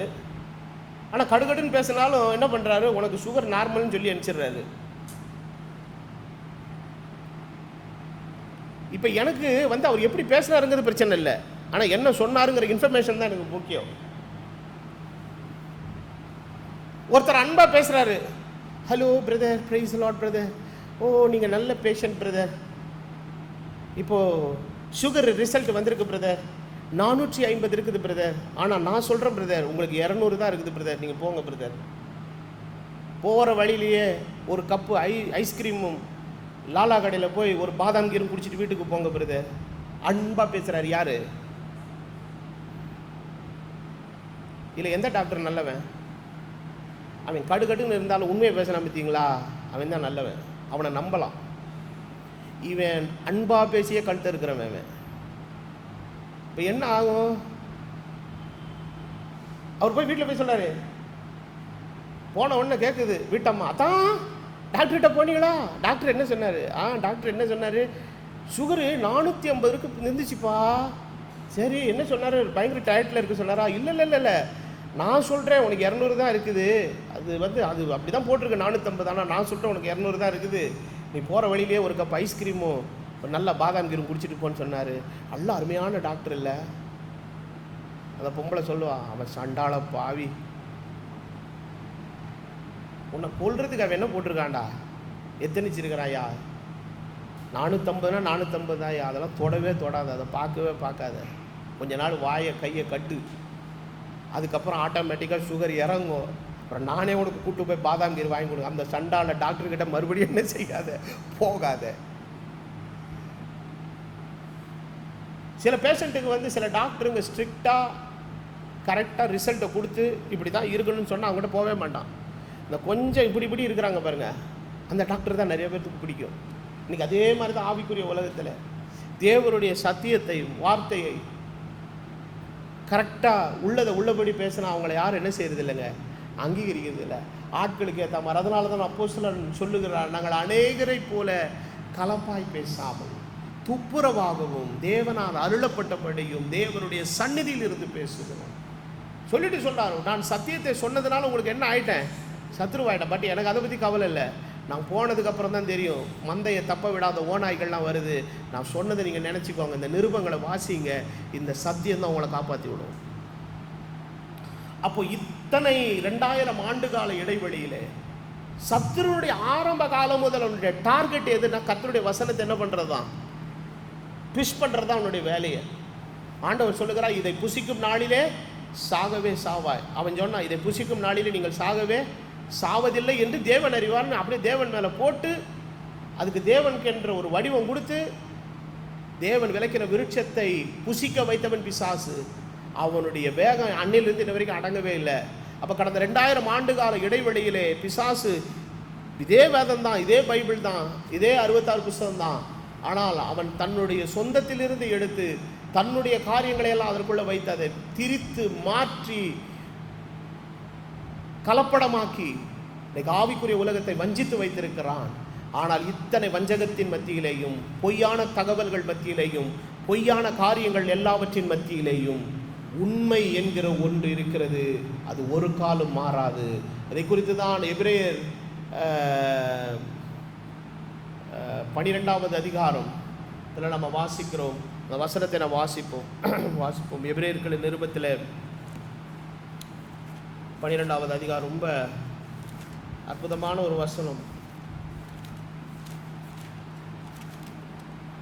மன்னிக்கவும், எபிரேயர் 13 வாசிங்க. எபிரேயர் 13வது வசனம் என்ன சொல்லுதுன்னா, 8 இயேசு கிறிஸ்து நேற்றும் இன்றும் என்றும் மாறா. இந்த வசனம் எல்லாருக்கும் ரொம்ப பிடிக்கும், எல்லாருக்கும் தெரியும். ஆனால் இந்த வசனம் ஏன் சொல்லியிருக்குதுங்கிறது தெரியாது. அடுத்த வசனம் என்ன சொல்லுது, பலவிதமான அந்நிய போதனைகளால் அலைப்புண்டு திரியாதிருங்கள், போஜன பதார்த்தங்களினால் அல்ல கிருபையினால் இருதயம் சிறப்படுகிறது நல்லது, போஜன பதார்த்தங்களில் முயற்சி செய்கிறவர்கள் பலன் அடையவில்லையே. பலவிதமான அந்நிய போதனைகளினால் என்ன செய்யாதிருங்கள், அலைப்புண்டு திரியாதிருங்கள். இதே காரியத்தை தான் அப்போஸ்தலனாகிய பவுலும் இன்னொரு எபேசியர் நிருபத்தில் 4வது அதிகாரம் 14வது வசனத்திலிருந்து வாசிக்கும் போது, இனி குழந்தைகளாயிராமல் மனுஷருடைய சூதும் வஞ்சிக்கிறதற்கு ஏதுவான தந்திரமுள்ள போதகமாகிய பலவித காற்றினால் அலைகளைப் போல அடிபட்டு அலைகிறவர்களாயிராமல் அன்புடன் சத்தியத்தை கை கொண்டு தலையாகிய கிறிஸ்துவுக்குள் எல்லாவற்றிலேயும் தாம் வளருகிறவர்களாக இருக்கும்படி அப்படி என்ன பண்ணினார், செய்தார். அப்போ மனுஷருடைய சூது வஞ்சிக்கிறதற்கு ஏதுவான தந்திரமுள்ள போதனை. அப்போ இந்த போதனையில் ஒருத்தன் மாட்டிக்கிட்டான்னு வைங்களேன், அலைப்புண்டு தான் தெரியும் அங்கேயும் எங்கேயும். ஆனால் சொல்கிறாரு, அலைப்புண்டு தெரியாதுப்பா, ஒரே இடத்துல நில்லு, ஒரே அஸ்திபாரத்தில் நில்லு. காரணம், இயேசு கிறிஸ்து அன்றைக்கு இன்றைக்கு மாறி இல்லை, அன்றும் இன்றும் என்றும் அவர் எப்படிப்பட்டவர், மாறாதவராயிருக்கிறார். அப்போது ஒரு கிறிஸ்தவருடைய வாழ்க்கையினுடைய ஃபவுண்டேஷன் எதுன்னு கேட்டிங்கன்னா, அப்போஸ்தலருடைய உபதேசம். அப்போது இன்றைக்கி அப்போஸ்தலருடைய உபதேசத்தை அந்தந்த ஸ்தாபனங்களும், அந்தந்த சபைகளும், அந்தந்த சபை பிரிவுகளும் தங்களுக்கென்று அவர்கள் கட்டமைத்து கொண்டு சபை தோற்றுவிக்கப்பட்டு 300 ஆண்டுகள் கழித்து நிசியன் கவுன்சிலை தோன்றின போது நிசியன் கவுன்சிலில் தான் அந்த நிசியன் க்ரீட் எழுதப்பட்டது. அதற்கப்புறம் கொஞ்ச நாள் கழித்து தான் அப்போஸ்தல பிரமாணம் எழுதப்பட்டது, அப்போஸ்டாலிக் க்ரீட் எழுதப்பட்டது. ஆனால் பேர் மாத்திரம் என்னன்னு போட்டிருக்கு, அப்போஸ்டாலிக் க்ரீடுன்னு இருக்குது, அப்போஸ்தல பிரமாணம் இருக்குது. ஆனால் அவங்க வச்சிருக்கிற அப்போஸ்டாலிக் க்ரீடை எடுத்து இந்த பைபிளோட ஒப்பிட்டு பார்த்தீங்கன்னா நிறைய விஷயங்கள் என்ன செய்யப்பட்டிருக்கிறது, மாற்றப்பட்டிருக்கு. ஆனால் பேர் மாத்திரம் என்ன பேர், அப்போஸ்டாலிக் க்ரீடு.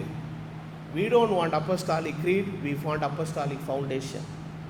அப்போஸ்தல பிரமாணம் அல்ல, அப்போஸ்தலருடைய உபதேசம் தான் நம்முடைய அஸ்திபாரம்.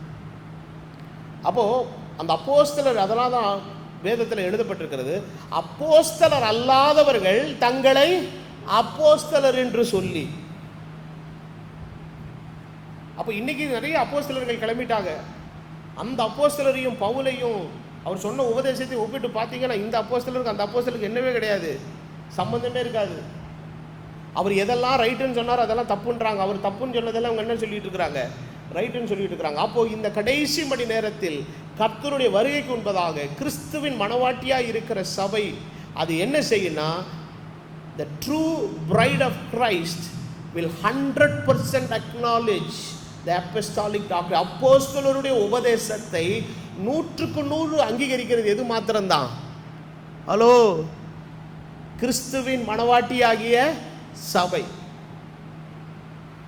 இதை 100% ஏற்றுக்கொள்ளாதவன் என்ன ஸ்தானத்துக்கு வர முடியாதுங்க, கிறிஸ்துவின் மனவாட்டியாக வர முடியாது. ஏன்னா ஆண்டவர் மனவாட்டியை குறித்து என்ன சொல்றார், கரை திரை முதலானவைகள் ஒன்றுமில்லாமல் பரிசுத்தமும் பிழையற்றதும் மகிமையுள்ள சபையாய் தமக்கு முன் நிறுத்தும்படி. அப்போ இயேசுவின் ரத்தத்தினால மாத்திரம் நம்ம கழுவப்படலைங்க, பரிசுத்த ஆவியினாலும் வசனத்தினாலும் நீங்கள் என்ன பண்ணப்பட்டிருக்கிறீர்கள், கழுவப்பட்டிருக்கிறோம். அப்போ தேவ வசனத்தினால் வருகிற புதிதாக்கப்படுதல். அப்போ அப்போஸ்தலருடைய உபதேசம் தான் கிறிஸ்து எதிர்பார்க்கிற அந்த பூரண லட்சணத்துக்குள்ளும் பூரண அழகுக்குள்ளும் பூரண வடிவத்துக்குள்ளும் கிறிஸ்துவின் சபை அது என்ன செய்யுங்க, மறுரூபப்படுத்தும். அப்போ இன்னைக்கு அப்போஸ்தலருடைய உபதேசத்தை இங்கொன்றும் அங்கொன்றுமாய், இங்கே கொஞ்சமும் அங்கே கொஞ்சமாய் தங்களுடைய சௌகரியத்துக்கு ஏற்றமாய் ஏற்றுக்கொண்டு ஒரு புதுவிதமான நூதனமான காரியங்களை வடிவமைத்து மறைத்து ஒழித்து மாற்றி திரித்து பேசுகிற ஒரு கூட்டமும் கிறிஸ்துவின் மனவாட்டி சபை என்கிற கூட்டத்துக்குள்ள வராது. இவர்கள் அனைவரும் தேவனுடைய சித்தத்துக்கு விரோதமாய் செல். They are the people working against the will of God. தேவனுடைய நாமத்தை தரித்து கொண்டு தேவனுக்காக தொண்டு செய்கிறோம், தேவனுக்காகவே நாங்கள் வாழ்கிறோம் என்று சொல்லிக்கொண்டு தேவனுடைய கலப்பில்லாத தூய சத்தியத்தை, தேவன் ஏற்படுத்தின முறைமைகளை இன்றைக்கு முற்றிலுமாய் மாற்றி தேவனுடைய சித்தத்துக்கு விரோதமாய் செயல்படுகிற கூட்டம். இவர்கள் நடுவிலே அதை முழுமையாய் விசுவாசித்து ஏற்றுக்கொண்டிருக்கிற ஒரு சிறு கூட்டம் இருக்குது. இது அந்த சின்ன கூட்டத்துக்கு ஒரு பெரிய சேலஞ்சிங் தான். ஆனால் இந்த சின்ன கூட்டத்தை யார் அறிந்திருக்கிறாங்களோ இல்லையோ, ஆண்டவர் சொல்லியிருக்கிறார், ஒரு கூட்டத்தை பார்த்த அன்றைக்கு அக்கிரம செய்கைக்காரரே உங்களை ஒரு காலம் அறியேன் என்று சொன்ன அதே இயேசு கிறிஸ்து இந்த சின்ன கூட்டத்தை பார்த்து சொல்லுவார், உங்களை நான் அறிந்திருக்கிறேன், உங்களுக்காக ஆயத்தம் பண்ணப்பட்ட இடத்துக்கு நீங்கள் வாங்க. இன்னைக்கு கிறிஸ்தவ உலகம் எங்களை அறியாவிட்டாலும் பரவாயில்லை, கிறிஸ்து எங்களை அறிந்திருக்க வேண்டும். அவரை வார்த்தையை கலப்பில்லாமல் பிரசங்கிப்பதின் அடிப்படையில் அவர்களை உண்மை அறிந்திருக்க வேண்டும். இதுதான் ஒரு மெய்யான ஒரு அழைப்பு, இதுதான் ஒரு மெய்யான நிலை, இதுதான் நாம் கிறிஸ்துவனுடைய மெய்யான அஸ்திபாரத்தில் நிற்கிற ஒரு காரியம்.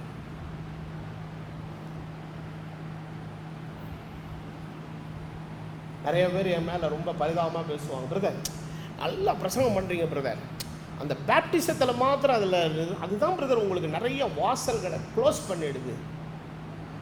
அதை நான் மாற்றி பிரசங்கம் பண்ணி எனக்கு 1000 டோர் க்ளோஸ் ஆகுறதை விட இதை பிரசங்கம் பண்ணி கர்த்தர் திறக்கிற 4 டோர் எனக்கு போதும். கர்த்தருடைய சித்தத்தை நான் நிறைவேற்றுவேன். கர்த்தருடைய வருகையில் இருக்கும்போது என்னை அக்கிரம செய்கைக்காரன் கர்த்தர் சொல்லக்கூடாது, உத்தமமும் உண்மையுள்ள ஊழியக்காரன் கர்த்தர் சொல்லணும். இன்னைக்கு இந்த வசனத்தை, இந்த பைபிள் ஸ்டடியை கேட்டுக்கொண்டிருக்கிற நீங்கள் தொடர்ந்து கேளுங்க. இது இன்னும் எத்தனை வாரம் போகுமோ எனக்கு தெரியாது. இன்றைக்கி நான் அவ்வளோ விஷயங்களை முகவுரையாக பேசியிருக்கிறேன். அப்போ தேவனுடைய சபையினுடைய அஸ்திபாரம் என்பது இயேசு கிறிஸ்துவின் மூலமாய் அப்போஸ்தலர்களுக்கு அருளப்பட்ட உபதேசம் தான். அது இயேசு கிறிஸ்து தான் அப்போஸ்தலர்களுக்கு கொடுத்தார் அப்படிங்கிறதுக்கு நிறைய வசனங்கள் எவிடன்ஸ் இருக்குது.